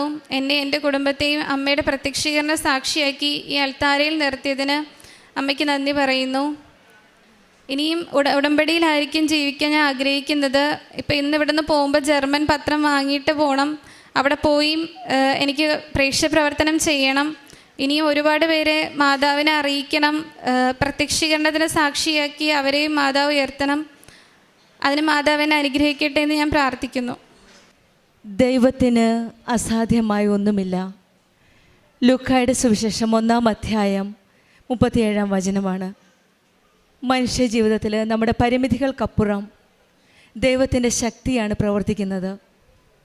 മരിയൻ ഉടമ്പടിയിലൂടെ നമ്മുടെ ഓരോ കാര്യങ്ങളും, പ്രത്യേകിച്ചും അത് സാധ്യമല്ല, ഇത് നടക്കില്ല എന്ന് തോന്നുമ്പോൾ അങ്ങനത്തെ കാര്യങ്ങളും പ്രശ്നങ്ങളുമെല്ലാം വിശ്വാസത്തോടെ ദൈവത്തിൻ്റെ മുൻപിൽ ഉടമ്പടിയിലൂടെ സമർപ്പിക്കുമ്പോൾ അസാധ്യമാകുന്ന കാര്യങ്ങൾ സാധ്യമാക്കി തരുന്ന ദൈവമാണ് നമ്മുടെ കൂടെയുള്ളത്. ദൈവവചനത്തിന് വിധേയമായ ജീവിതം നയിക്കുമ്പോൾ പരിശുദ്ധ അമ്മയാണ് ഇടപെടുന്നത്.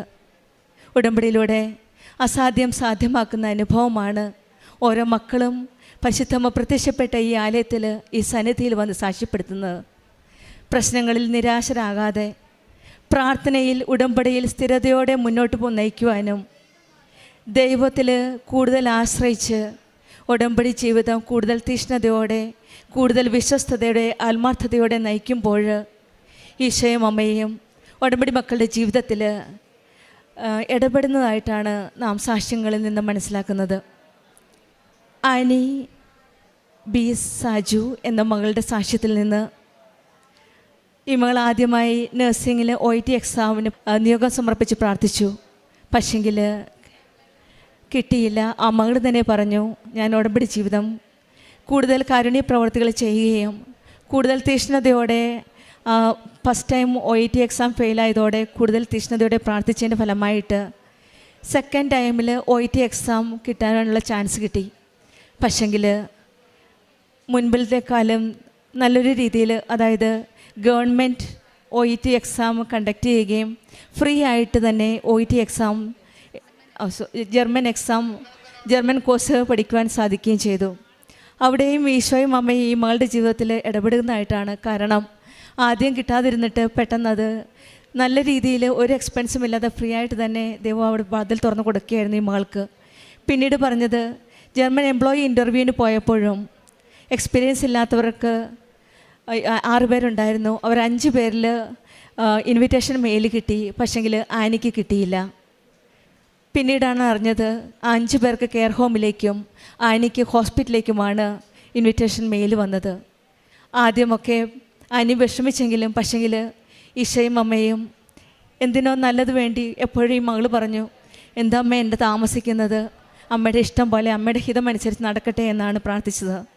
അതുപോലെ തന്നെ 10 പേര് പ്രോസസ്സിങ്ങിൽ വെച്ചു. പക്ഷെങ്കിൽ എല്ലാവർക്കും ടിക്കറ്റ് കിട്ടി, ഈ മകൾക്ക് കിട്ടിയില്ല. പക്ഷെങ്കിൽ ഇവിടെയും പരിശുദ്ധ അമ്മ തന്നെയാണ് ഇടപെട്ടത്. ഇവിടെയും മധ്യസ്ഥ പരിശുദ്ധ അമ്മയുടെ ഇടപെടലിലൂടെ ജർമ്മനിക്ക് പോകാനായിട്ട് മെയ് 3 ഈ മകൾക്ക് കിട്ടുകയും കൂട്ടുകാരുടെ കാര്യം ആ മകൾ പറഞ്ഞു കഴിഞ്ഞു. ഇവിടെ സഞ്ചാരി മാതാവ് തന്നെയാണ് കൂടെ വന്നതും എല്ലാ കാര്യവും എല്ലാ പ്രോസസ്സിങ്ങിലും നടക്കുകയും ചെയ്ത് മെയ് 3 ടിക്കറ്റ് കൊടുക്കുകയും ചെയ്തത്. മെയ് 11 എന്നുള്ള ഡേറ്റ് അമ്മയ്ക്കൊരു ദർശനം കിട്ടി. അമ്മ പരിശുദ്ധ അമ്മയോട് ചോദിച്ചു, എന്താ അമ്മ ഈ ഡേറ്റ് എന്ന്. പിന്നീടാണ് മനസ്സിലായത്, മെയ് 3 മകൾ ജർമ്മനിയിൽ ഒരു ഹോസ്പിറ്റലിൽ നേഴ്സായിട്ട് ജോയിൻ ചെയ്യുകയും ഹോസ്പിറ്റലിലേക്ക് പോവുകയും മെയ് 11 ഹോസ്പിറ്റലിൽ അപ്പോയിൻമെൻറ്റ് കിട്ടിയിരിക്കുന്നത്, ജോയിൻ ചെയ്യാനുള്ള അപ്പോയിൻമെൻറ്റ് കിട്ടിയിരിക്കുന്നതെന്നും. അങ്ങനെ ഓരോ കാര്യത്തിലും ഈശോയും അമ്മയും ഇടപെടുന്നതായിട്ടാണ് ഈ മകളുടെ സാക്ഷ്യത്തിൽ നമുക്ക് മനസ്സിലാക്കാൻ സാധിക്കുന്നത്. പപ്പയുടെ അസുഖമാണേലും തലയിൽ രക്ത ഓട്ടം ഉണ്ടാകാനുള്ള ചെക്കിങ് ഉണ്ടായിരുന്നു, ടെസ്റ്റ് ചെയ്തു, അത് ഭേദമായി. പിന്നീട് ബൈക്ക് ആക്സിഡൻറ്റ് വന്നപ്പോൾ 6 മാസത്തിൻ്റെ റെസ്റ്റാണ് പറഞ്ഞിരുന്നത്, ട്രീറ്റ്മെൻറ്റും ഉണ്ടായിരുന്നു. പക്ഷേങ്കിൽ അവിടെയും സമയ ചുരുക്കത്തിൻ്റെ അമ്മ ഇടപെട്ട് എത്രയും പെട്ടെന്ന് രോഗസൗഖ്യം നൽകി പരിശുദ്ധ അമ്മയുടെ സന്നിധിയിൽ മോളുടെ പപ്പയും കൂടെ കൊണ്ടുവരാനായിട്ട് സാധിച്ചു. അമ്മയുടെ കാര്യം അതുപോലെ തന്നെ ഓട്ടോ ഇമ്മ്യൂൺ ഡിസീസ് ഉണ്ടായിരുന്നു. അതും ജപമാല അത് പരിശുദ്ധമ്മ പ്രത്യക്ഷപ്പെട്ട ആ ദിവസം, അതായത് ഡിസംബർ 7 പരിശുദ്ധ അമ്മയുടെ സന്നിധിയിൽ വന്ന് പ്രാർത്ഥിക്കുകയും ഈ സഹോദരിക്ക് പുറത്തിറങ്ങാൻ സാധിക്കില്ല, സൂര്യപ്രകാശം ഒട്ടും എന്തെങ്കിലും അടിച്ചാൽ അത് സ്കിന്നിൽ പ്രശ്നമുണ്ടാകും, അതുകൊണ്ട് ലോട്ട് ഓഫ് പ്രോബ്ലം ഉണ്ട്, സ്കിൻ പ്രോബ്ലം ഉള്ളത് കൊണ്ട് പുറത്തിറങ്ങാൻ സാധിക്കാത്തൊരവസ്ഥയിലായിരുന്നു. പക്ഷെങ്കിൽ അമ്മയിൽ ഉറച്ച വിശ്വാസത്തോടെ ഡിസംബർ 7 രാവിലെ തൊട്ട് വൈകുന്നേരം 4 മണിക്കാണ് പരിശുദ്ധ അമ്മയുടെ സാന്നിധ്യത്തിൽ അമ്മയെ തൊട്ടൊന്ന് പ്രാർത്ഥിക്കാൻ സാധിച്ചത്. അന്നോട്ട് ഇന്ന് വരെ ആ സ്കിൻ്റെ പ്രശ്നമില്ല, അല്ലെങ്കിൽ അക്യൂട്ടായിട്ടുള്ള പ്രശ്നം ഉണ്ടായിരുന്ന ഈ സഹോദരിക്കും പരിശുദ്ധ അമ്മയുടെ ഒരു സ്പർശനം കിട്ടി അവിടെ രോഗസൗഖ്യം ലഭിച്ചതായിട്ടാണ് സാക്ഷ്യപ്പെടുത്തുന്നത്. പിന്നീട് ഈ മകൾ പറഞ്ഞത്, ബഹുമാനപ്പെട്ട ജോസഫ് അച്ഛൻ്റെ പ്രാർത്ഥനയിൽ സൈത്ത് പൂച്ച് പ്രാർത്ഥിച്ചതിൻ്റെ ഫലമായിട്ട് ബോൺ മാരോ ബയോപ്സിക്ക് പോയപ്പോൾ വളരെ പ്രയാസപ്പെട്ടു, പേടിച്ചു, ഭയപ്പെട്ടു, എന്തായിരിക്കും റിസൾട്ട് എന്നറിയില്ല. പക്ഷെങ്കിൽ ബഹുമാനപ്പെട്ട ജോസഫ് അച്ഛൻ്റെ കൈവപ്പ് ശുശ്രൂഷ വഴി സൈത്ത് തേച്ച് പ്രാർത്ഥിച്ചതിൻ്റെ ഫലമായിട്ട് നമുക്കറിയാം ബോൺമാരോ എത്ര പെയിൻഫുള്ളാണ്, എത്ര വേദനയുള്ളതാണ്. പക്ഷെങ്കിൽ സഹോദരിക്ക് വേദനയൊന്നും ഇല്ലാതെ ബയോപ്സി റിപ്പോർട്ടും നല്ല നെഗറ്റീവായിട്ടാണ് വന്നത്. അതും ഒരു കുഴപ്പവും ഇല്ലാതെ ഈശോയും അമ്മയും കാത്ത് സംരക്ഷിച്ചു എന്നാണ് ഇവിടെ സാക്ഷ്യപ്പെടുത്തുന്നത്. ബഹുമാനപ്പെട്ട ജോസഫ് അച്ഛൻ്റെ പ്രാർത്ഥനയിലൂടെ, അനുഗ്രഹത്തിലൂടെ, അച്ഛൻ്റെ ആത്മീയ ആസ്തിയിലൂടെയാണ് നമുക്ക് ലഭിക്കുന്ന ഓരോ അനുഗ്രഹങ്ങളും. ആ അനുഗ്രഹത്തിലൂടെ ഈ മകൾ കിട്ടിയ രോഗസൗഖ്യത്തിന്, പ്രത്യക്ഷീകരണത്തിന് സാക്ഷിയായിട്ട് അമ്മയ്ക്ക് നന്ദി പറയുകയാണ്. അസാധ്യങ്ങൾ സാധ്യമാക്കി തരുന്ന പരിശുദ്ധമ്മയുടെ സന്നിധിയിലാണ് നാം ഓരോരുത്തരും വന്നിരിക്കുന്നത്. ജീവിതത്തിൽ അസാധ്യമാണെന്ന് തോന്നുന്ന എല്ലാ കാര്യങ്ങളും ഇന്ന് നമുക്ക് പരിശുദ്ധമ്മയുടെ കരങ്ങളിൽ സമർപ്പിക്കാം. നമ്മുടെ ബലഹീനതകളും ഭയങ്ങളും നിരാശകളും എല്ലാം പരിശുദ്ധ അമ്മയെപ്പോലെ ദൈവവചനത്തിന് വിധേയമായി അമ്മ ജീവിച്ചതുപോലെ അങ്ങയുടെ വചനം എന്നിൽ നിറവേറട്ടെ എന്ന് പറഞ്ഞ് അമ്മ ജീവിച്ചതുപോലെ അമ്മ നമ്മളോട് പറയുന്നത് അവൻ പറയുന്നത് പോലെ ചെയ്യുക എന്നാണ്. അത് ഉടമ്പടിയിലൂടെയാണ് നമ്മുടെ ജീവിതവും കൂടുതൽ തീഷ്ണതയോടെ, കൂടുതൽ ആത്മാർത്ഥതയോടെ, കൂടുതൽ സ്നേഹത്തോടെ നമ്മുടെ ഉടമ്പടി ജീവിതം മുന്നോട്ട് നയിക്കുവാൻ ഈശോയും അമ്മയും നമ്മെ സഹായിക്കട്ടെ എന്ന് പ്രാർത്ഥിക്കാം. പരിശുദ്ധ അമ്മ ജീവിതത്തിലെ ഓരോ അടഞ്ഞ വാതിലുകൾ തുറന്നു തരാനുള്ള ഒരു സഹായമാണ്. കാരണം പരിശുദ്ധ അമ്മയാണ് നമ്മുടെ കരം പിടിച്ച് ഈശോയിലേക്ക് നമ്മെ കൊണ്ടുപോകുന്നത്, നമുക്ക് വേണ്ടി മധ്യസ്ഥം വഹിക്കുന്നത്.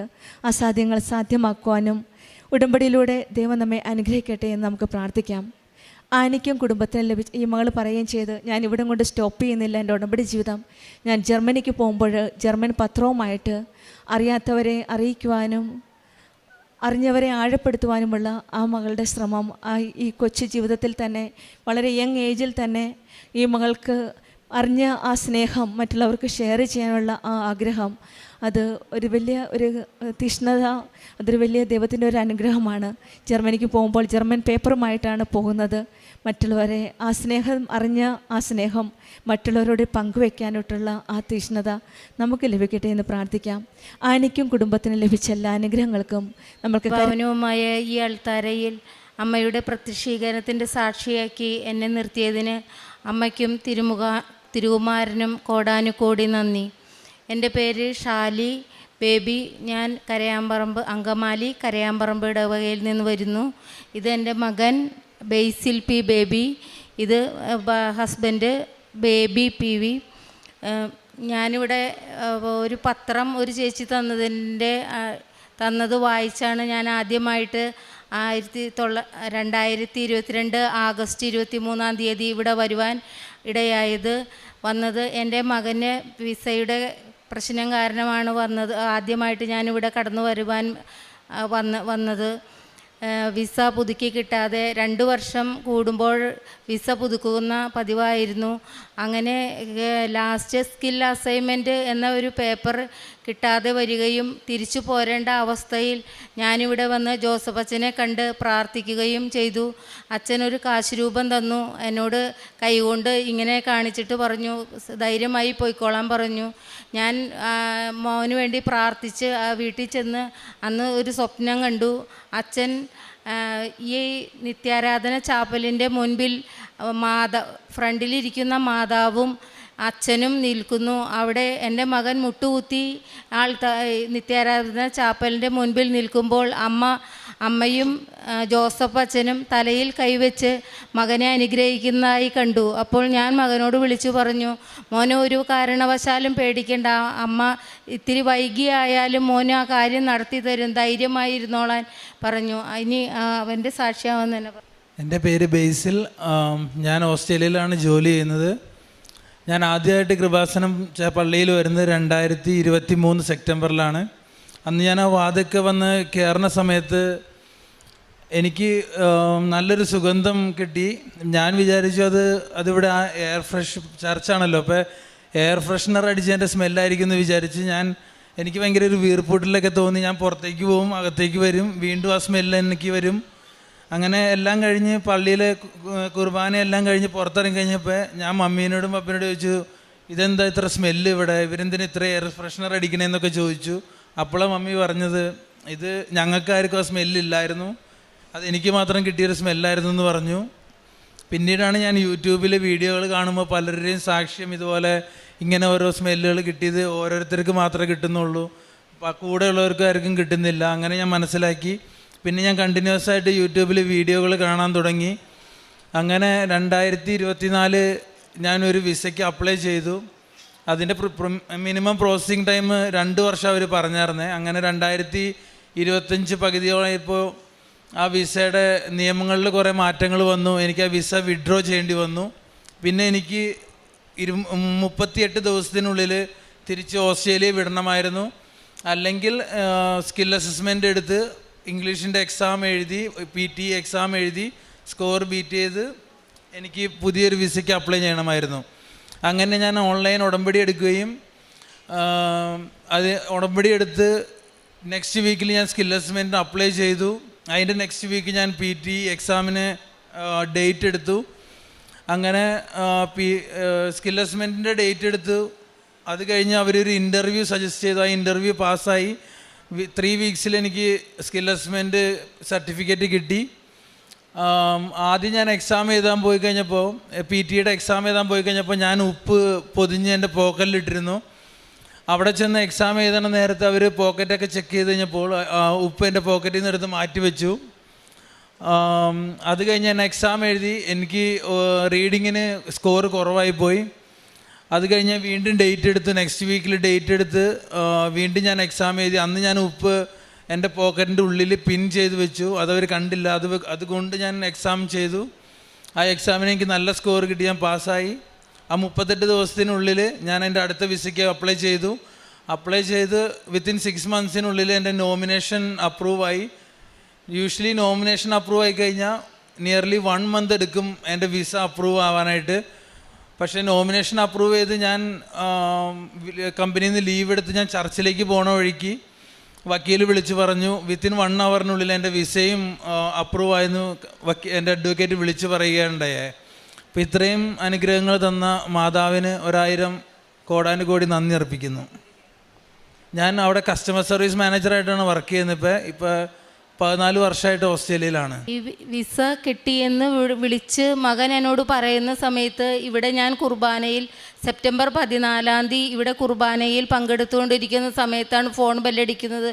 2 പ്രാവശ്യം 3 പ്രാവശ്യം ബെല്ലടിച്ചു. അപ്പോഴും ഞാൻ ഫോൺ എടുത്തില്ല. 4മതും തുടരെ അടിക്കണ കണ്ടപ്പോൾ ഞാൻ ഫോൺ എടുത്ത് പതുക്കെ. അപ്പോൾ ഇവിടെ അച്ഛൻ കുർബാന കൈകളിൽ ഉയർത്തുന്ന സമയമായിരുന്നു. ഞാൻ എന്നാലും ചോദിച്ചു എന്താണെന്ന് ചോദിച്ചപ്പോൾ മകൻ പറഞ്ഞു വിസ അടിച്ചു മമ്മി, സന്തോഷമായില്ലേന്ന് ചോദിച്ചു. ഞാൻ പറഞ്ഞു മോനെ ഇവിടെ ഞാൻ കൃപാസനത്തിൽ കുർബാനയിലാണ്, മോൻ വെച്ചോ, കുർബാന കഴിയുമ്പോൾ ഞാൻ വിളിക്കാമെന്ന് പറഞ്ഞു. അതേപോലെ തന്നെ ആ മാതാവിൻ്റെ ഇടപെടൽ, ഞാനിവിടെ വന്നപ്പോൾ കരഞ്ഞു പ്രാർത്ഥിച്ചുകൊണ്ടായിരുന്നു ഇരുന്നത്.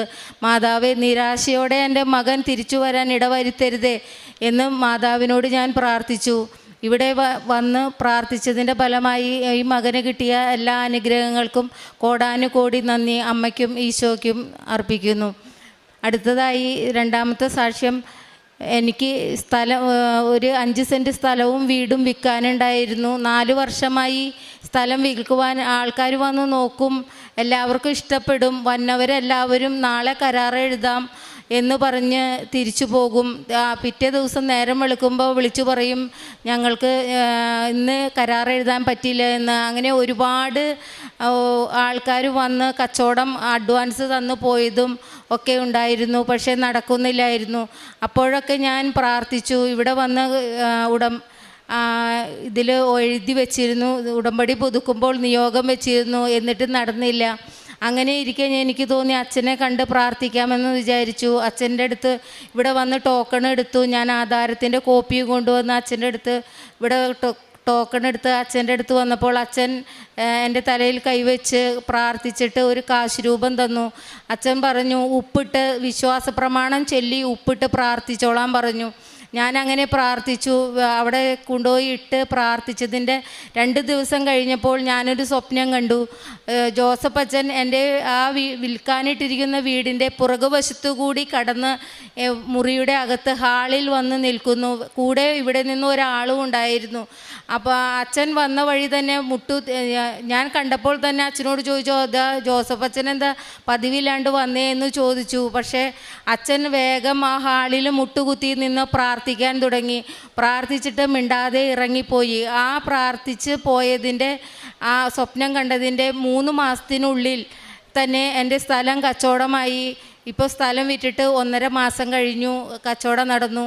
ദൈവമാതാവിനും ഈശോയ്ക്കും കോടാനുകോടി നന്ദി. കാരുണ്യ പ്രവൃത്തികൾ ചെയ്യണത് പൊതിച്ചോറുണ്ടാക്കി റോഡരികിലുള്ള അവർക്കൊക്കെ ഞങ്ങൾ മാസം തോറും 10-15 പൊതി പൊതിഞ്ഞ് എല്ലായിടത്തും കൊണ്ടു നടന്നു കൊടുക്കാറുണ്ട്.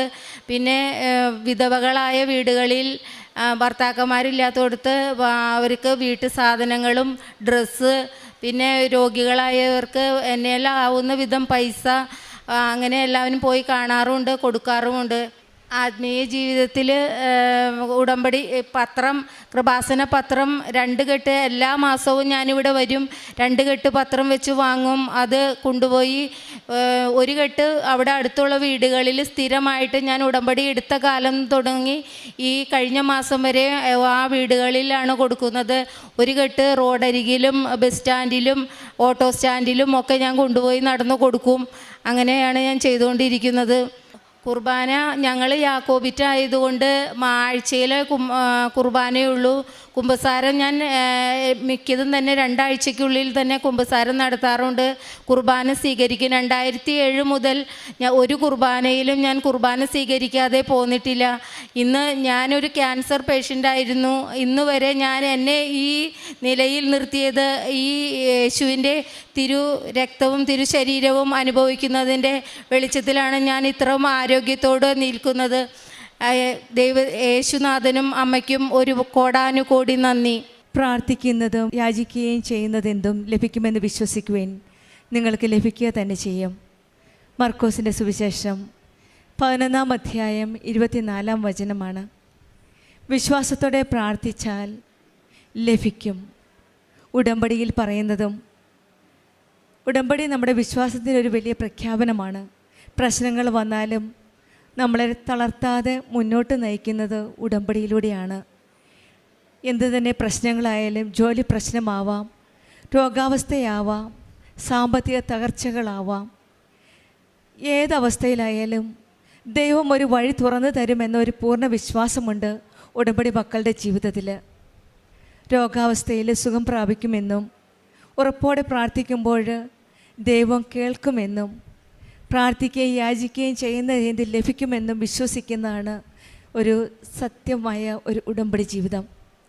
നമ്മുടെ ആവശ്യങ്ങളും ബുദ്ധിമുട്ടുകളും വേദനകളുമെല്ലാം പരിശുദ്ധ അമ്മ, കൃപാസനം അമ്മയാണ് ഈശോയിലേക്ക് കൊണ്ടുപോകുന്നത്.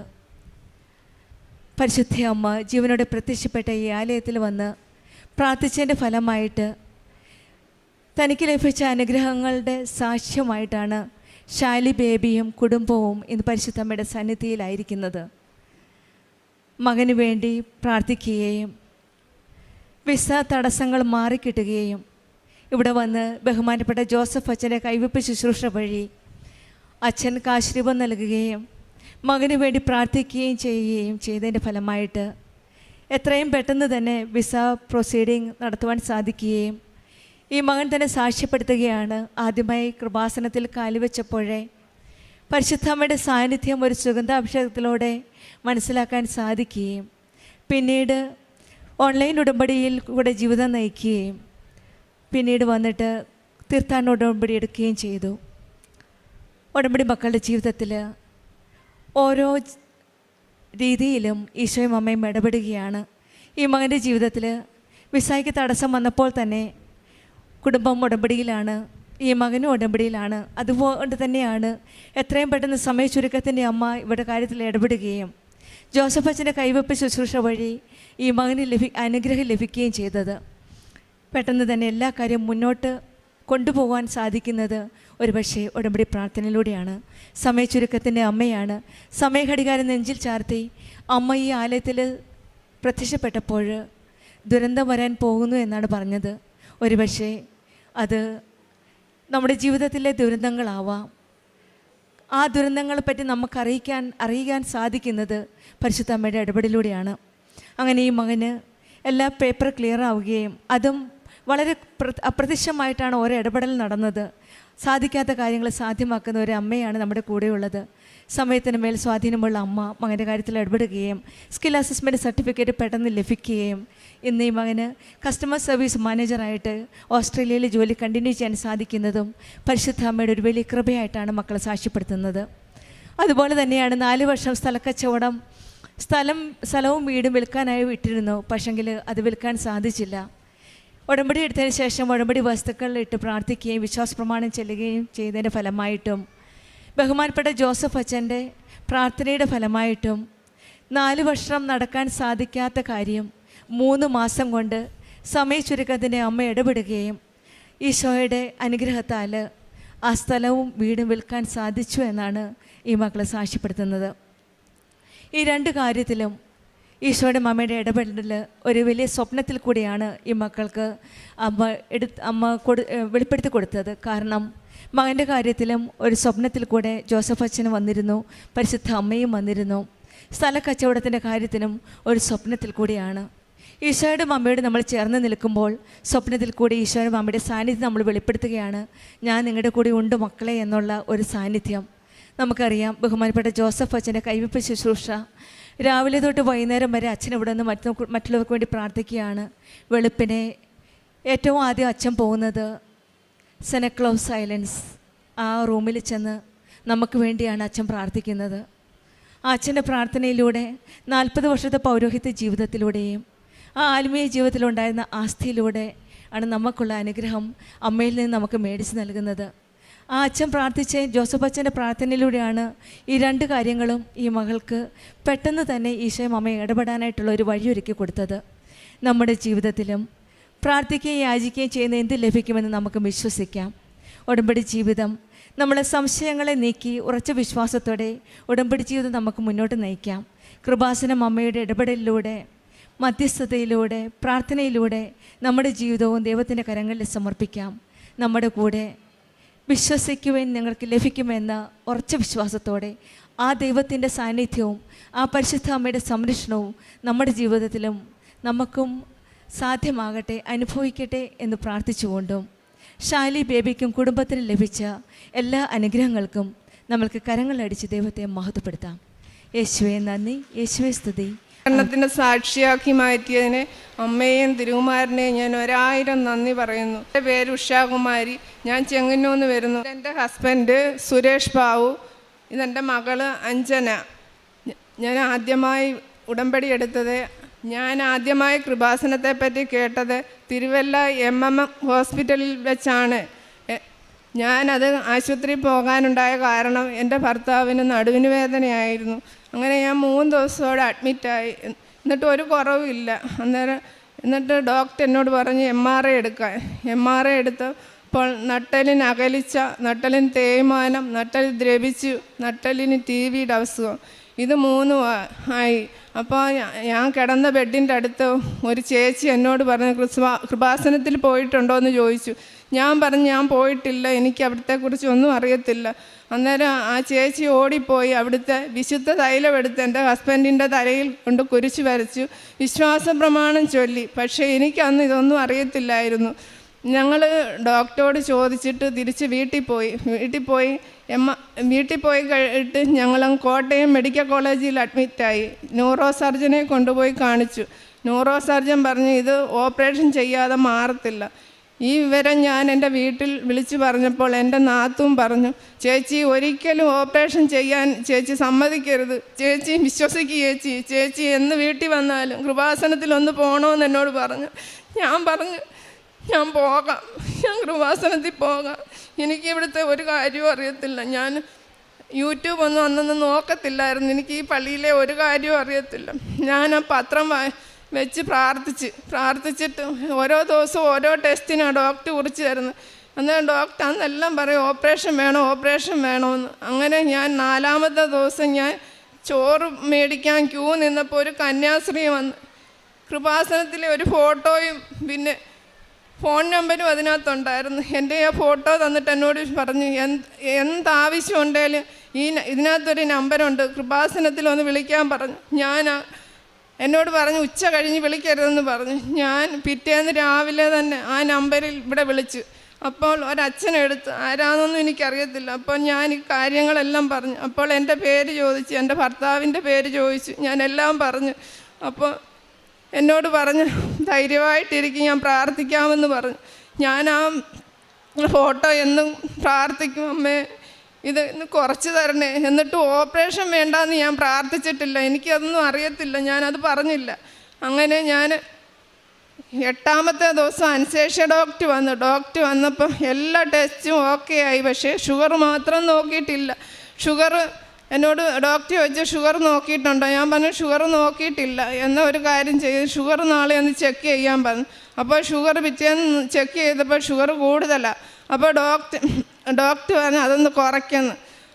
12-ാമത്തെ ദിവസം ഡോക്ടർ വന്നപ്പോൾ എന്നോട് ഡോക്ടർ ഈ റിസൾട്ടെല്ലാം കാണിച്ചപ്പോൾ ഡോക്ടർ എന്നോട് പറയുക സുരേഷ് ബാബുവിന് ഓപ്പറേഷൻ ചെയ്തതിൻ്റെ ഒരാവശ്യവും ഇല്ല. അപ്പം ഞാനങ്ങ് അതിശയിച്ച് എന്താ ഈ ഡോക്ടർ ഇങ്ങനെ പറയും. ഞാൻ പറഞ്ഞു ഇല്ല ഡോക്ടറെ, ഓപ്പറേഷൻ ചെയ്യാൻ പറ്റത്തില്ല. അന്നേരം ഡോക്ടർ എന്നോട് പറയുക ഇയാടെ ഞാൻ നട്ടെല്ല് വെട്ടിപ്പൊളിക്കുന്ന ഒരു ഡോക്ടറാണ്, ഇയാടെ നട്ടെല്ല് വെട്ടിപ്പൊളിക്കണമെന്ന് എന്നോട് ചോദിച്ചു. ഞാൻ പറഞ്ഞു ഞാൻ 2 കൈയും കൂപ്പിയിട്ട് ഞാൻ പറഞ്ഞു ഡോക്ടറെ ഓപ്പറേഷൻ ചെയ്യാതെ എങ്ങനെ ഞാനിത് കൊണ്ടുപോയി, അന്നേരവും വേദനയുണ്ട്. അപ്പം എന്നോട് ഡോക്ടർ പറഞ്ഞു ഇയാടെ നട്ടെല്ല് വെട്ടിപ്പൊളിച്ചാൽ കോമാ സ്റ്റേജിലാകും, അതിന് ഇയാൾക്കാകുമോ, ഇയാൾ എന്നെ എഴുതി തരാൻ പറഞ്ഞു, ഞാൻ ചെയ്യാമെന്ന് പറഞ്ഞു. ഞാൻ പറഞ്ഞു വേണ്ട. എന്നിട്ട് എന്നോട് കുറേ കാര്യങ്ങൾ എന്നോട് അവിടെ നിന്ന് പറഞ്ഞപ്പോൾ എനിക്കത് മനസ്സിലായി, അത് ചെയ്യണ്ട. അപ്പോൾ എന്നോട് പറഞ്ഞു നിങ്ങൾ നാളെ വീട്ടിൽ പൊക്കോളാൻ പറഞ്ഞു. പിറ്റേന്ന് ഡോക്ടർ വന്നപ്പം പനിയായിരുന്നു. അപ്പം ഡോക്ടർ പറഞ്ഞു ഇന്നൊരു ദിവസം കൂടെ കഴിഞ്ഞിട്ട് നാളെ പോയാൽ മതിയെന്ന്. അങ്ങനെ ഞങ്ങൾ 12-ാമത്തെ ദിവസം അവിടെ നിന്ന് വീട്ടിൽ വന്ന് ഞാൻ 2-3 ദിവസം കഴിഞ്ഞപ്പോൾ ഈ കൃപാസനത്തിൽ വന്നപ്പോൾ ഇവിടെ ഉടമ്പടി എടുക്കുന്ന സമയം കഴിഞ്ഞ് ധ്യാനമായിരുന്നു. അച്ഛൻ്റെ ധ്യാനം കൂടിക്കൊണ്ട് നിൽക്കുമായിരുന്നു. അതിനകത്ത് ഞാൻ ഈ ധ്യാനത്തിനിരിക്കുന്നെങ്കിലും എനിക്ക് ഉടമ്പടി എടുത്തില്ലെന്ന് എൻ്റെ മനസ്സിനിങ്ങനെ അലട്ടിക്കൊണ്ടിരിക്കുക. പിന്നെ ഞാൻ തിരിച്ച് വീട്ടിൽ പോയി പിറ്റേ ആഴ്ച വന്ന് ഉടമ്പടി എടുത്ത് അന്ന് തൊട്ട് ഞാൻ ആ വിശുദ്ധ തൈലവും ആ ഉപ്പും തേനും ഞാൻ നട്ടലിന് പുരട്ടാൻ തുടങ്ങി. വടി കുത്തിക്കൊണ്ടായിരുന്നു നടന്നത്. വടി കുത്തി പിടിച്ച് നൂരത്തേ ഇല്ല. ഞാൻ അന്നേരം പറഞ്ഞു നൂന്ന് നടന്ന് അവർ വേദന കൊണ്ട് നൂരത്തില്ല. അങ്ങനെ ഞാൻ ആ തൈലവും ഉപ്പും തേനും പുരട്ടിയതിൻ്റെ ഫലമായി കുറച്ച് മാറാൻ തുടങ്ങി, വ്യത്യാസം വന്നു തുടങ്ങി. അന്നേരം ഞാൻ എല്ലാ മാസവും ഇവിടെ വന്ന് പ്രാർത്ഥിക്കും. അതിൻ്റെ ഫലമായി ഇപ്പോൾ പൂർണ്ണമായി സൗഖ്യമായി. ഇതിൻ്റെ എല്ലാം കോടാനുകോടി നന്ദി പറഞ്ഞാലും ഈ ഈശോയ്ക്കും അമ്മയ്ക്കും മതിയാവില്ല. അത്രയ്ക്ക് വിളിപ്പുറത്തുള്ള ഒരു അമ്മയെ ഈശോയി ഞാൻ മറ്റെങ്ങും കണ്ടിട്ടില്ല. ഇതെൻ്റെ ആദ്യത്തെ സാക്ഷ്യമാണ്. രണ്ടാമത്തെ സാക്ഷ്യം എൻ്റെ മോടെ വിവാഹം. കഴിഞ്ഞ ആഗസ്റ്റ് മാസം 20 ദിവസത്തെ ലീവിന് പയ്യൻ വന്ന് കണ്ടിട്ട് പോയി. ഇവർക്ക് നമ്മൾ പരസ്പരം ഇഷ്ടപ്പെട്ട് അങ്ങനെ വീട്ടുകാർ കല്യാണം ഉറപ്പിച്ച്. മാർച്ച് 15-ാം തീയതി ആയിരുന്നു. ചെറുക്കൻ പുറത്തായിരുന്നു ജോലി. അങ്ങനെ ചെറുക്കൻ ഈ മാർച്ച് 15-ാം തീയതി കല്യാണത്തിന് ഡേറ്റ് എടുത്ത് കല്യാണം എല്ലാവരോടും നടന്ന് പറഞ്ഞു കഴിഞ്ഞപ്പം ഗൾഫ് യുദ്ധം തുടങ്ങി. ഒരു ചെറുക്കൻ മാർച്ച് 4-ാം തീയതി നാട്ടിൽ വരാനിരുന്ന ഒരു തരത്തിലും ചെറുക്കൻ്റെ ടിക്കറ്റ് എടുക്കുന്നതെല്ലാം ക്യാൻസലായി പോയിക്കൊണ്ടിരിക്കുക. അങ്ങനെ ഞാൻ ഓടി ഇവളെയും കൂട്ടി ഈ കൃപാസനത്തിൽ വന്ന് ഒരു ജോഡി സാരി മേടിച്ച് ഞാൻ ഈ സ്റ്റെപ്പേ കൊണ്ടുവച്ചിട്ട് അമ്മയോട് കരഞ്ഞ് പ്രാർത്ഥിച്ചു. അമ്മയോട് ഞാൻ അനുവാദം ചോദിച്ചിട്ടാണ് ഈ കല്യാണത്തിന് വാക്കുറപ്പിച്ചതും എല്ലാം. അമ്മ ഇവിടെ കല്യാണം നടക്കാൻ അമ്മയ്ക്ക് ഇഷ്ടമാണ്. അമ്മ നടത്തി. ഞാൻ വീട്ടിൽ ചെല്ലുന്നതിന് മുമ്പ് അമ്മ എനിക്കൊരു മറുപടി തരണം. ഒന്നീ സന്തോഷമല്ല ദുഃഖം എന്തോ ആയാലും ഇന്ന് തന്നെ അമ്മ എനിക്കൊരു മറുപടി തരണമെന്ന് പറഞ്ഞു. ഞാൻ ഇവിടുന്ന് അപ്പുറത്തോട്ട് ഇറങ്ങിയപ്പോൾ എൻ്റെ മോൾ എന്നോട് പറഞ്ഞു, അമ്മേ ഷൈൻ എനിക്ക് മെസ്സേജ് അയച്ചു ടിക്കറ്റ് നോക്കുന്നത്. നീ റിപ്ലൈ കൊടുത്തോന്ന് ചോദിച്ചു. ഞാനൊന്നും പറഞ്ഞില്ല അമ്മയെന്ന് പറഞ്ഞു. അതിന് മറുപടി ഒന്നും പറഞ്ഞില്ല. നിനക്ക് ഇഷ്ടമുണ്ടേ കൊടുക്കൂ ഇല്ലേന്ന് ഒന്നും ഞാൻ പറഞ്ഞില്ല. അവിടുന്ന് ഞങ്ങൾ അപ്പോഴെല്ലാം ഞാൻ അമ്മയെ വിളിച്ച് കരഞ്ഞ് പ്രാർത്ഥിച്ചുകൊണ്ടാണ് ബസ്സിലിരിക്കുമ്പോഴും ഞാൻ പ്രാർത്ഥിച്ചുകൊണ്ടാണ് പോകുന്നത്. അപ്പോൾ ഞാൻ ചങ്ങനാശ്ശേരി ചെന്ന് ബസ് സ്റ്റോപ്പിൽ നിന്നപ്പോൾ ഇവളെന്നോട് പറഞ്ഞു, അമ്മേ ഷൈൻ മെസ്സേജ് അയച്ചു 9-ാം തീയതിക്ക് ടിക്കറ്റ് ഓക്കെ ആയെന്ന് എന്നോട് പറഞ്ഞു. ഞാനന്നേരം അവിടെ നിന്ന് കരഞ്ഞു. എൻ്റെ അമ്മ ഇത്രയേറെ അത്ഭുതം കാണിക്കാൻ അമ്മയ്ക്ക് മാത്രമേ പറ്റും, വേറെ ആർക്കും പറ്റത്തില്ല. തെരുവിടെ കണ്ണീരൊപ്പുന്ന അമ്മയാണ്. ഇതുപോലെ ഞാൻ വേറൊരിടത്തും ഞാൻ കണ്ടിട്ടില്ല. അങ്ങനെ ആ പയ്യൻ 9-ാം തീയതി വന്നു. ഡ്രസ്സ് എടുത്തിട്ടില്ല. പിന്നെ പെട്ടെന്നായിരുന്നെല്ലാം കല്യാണം നല്ല ഭംഗിയായിട്ട് കനാലിലെ കല്യാണം പോലെ അമ്മ നല്ല എല്ലാം അത്ഭുതം, എന്തുമാത്രം അത്ഭുതം പ്രവർത്തിച്ചെന്ന് ഞങ്ങൾക്ക് അറിയാവൂ, അനുഭവിച്ചൊക്കെ അറിയാവൂ. അങ്ങനെ ആ കല്യാണം ഭംഗിയായി നടന്നു. അതാണ് എൻ്റെ രണ്ടാമത്തെ സാക്ഷ്യം. മൂന്നാമത്തെ സാക്ഷ്യം, എൻ്റെ കാലയിൽ ഒരു മുഴയുണ്ടായിരുന്നു. അത് ഞാൻ ഒരാശുപത്രിയിലും കാണിച്ചില്ല, എങ്ങും പോയില്ല. ഞാൻ അമ്മയുടെ വിശുദ്ധ തൈലം പുരട്ടി. അതിൻ്റെ ഫലമായി അതും പൂർണ്ണ സൗഖ്യമായി. എൻ്റെ പേര് അഞ്ജന. കഴിഞ്ഞ മാസം 15-ാം തീയതി ആയിരുന്നു എൻ്റെ കല്യാണം. അമ്മ അത് നല്ല രീതിയിൽ ഭംഗിയായി നടത്തി തന്നു. പാസന അമ്മയ്ക്കും 1000 നന്ദി. എൻ്റെ പേര് സുരേഷ് ബാബു. എനിക്ക് നടുവിൻ്റെ പ്രശ്നമായിട്ട് ഞാൻ ആശുപത്രി കിടക്കുമായിരുന്നു. കിടക്കയിൽ എനിക്ക് ഓപ്പറേഷൻ ചെയ്യണമെന്നൊക്കെ പറഞ്ഞ് അന്നേരം പിന്നെ കൃപാസനത്തിൽ ഇതിങ്ങനെ തൈലമൊക്കെ പുരട്ടി എനിക്ക് ഒത്തിരി ഭേദമായി. അതുകൊണ്ട് അമ്മയ്ക്കും തിരുകുമാരനും 1000 നന്ദി. ആത്മീയ ജീവിതം കാരുണ്യപ്രവർത്തി ഞാൻ എല്ലാ ആഴ്ചയിലും പൊതിച്ചോറ് കൊണ്ട് ഹോസ്പിറ്റലിൽ കൊടുക്കും. രോഗിയുടെ വിവരങ്ങൾ അന്വേഷിക്കും. പിന്നെ എൻ്റെ മോള് ചോറ് കൊടുക്കാൻ പറ്റാത്തപ്പോൾ പൈസ കൊടുക്കും.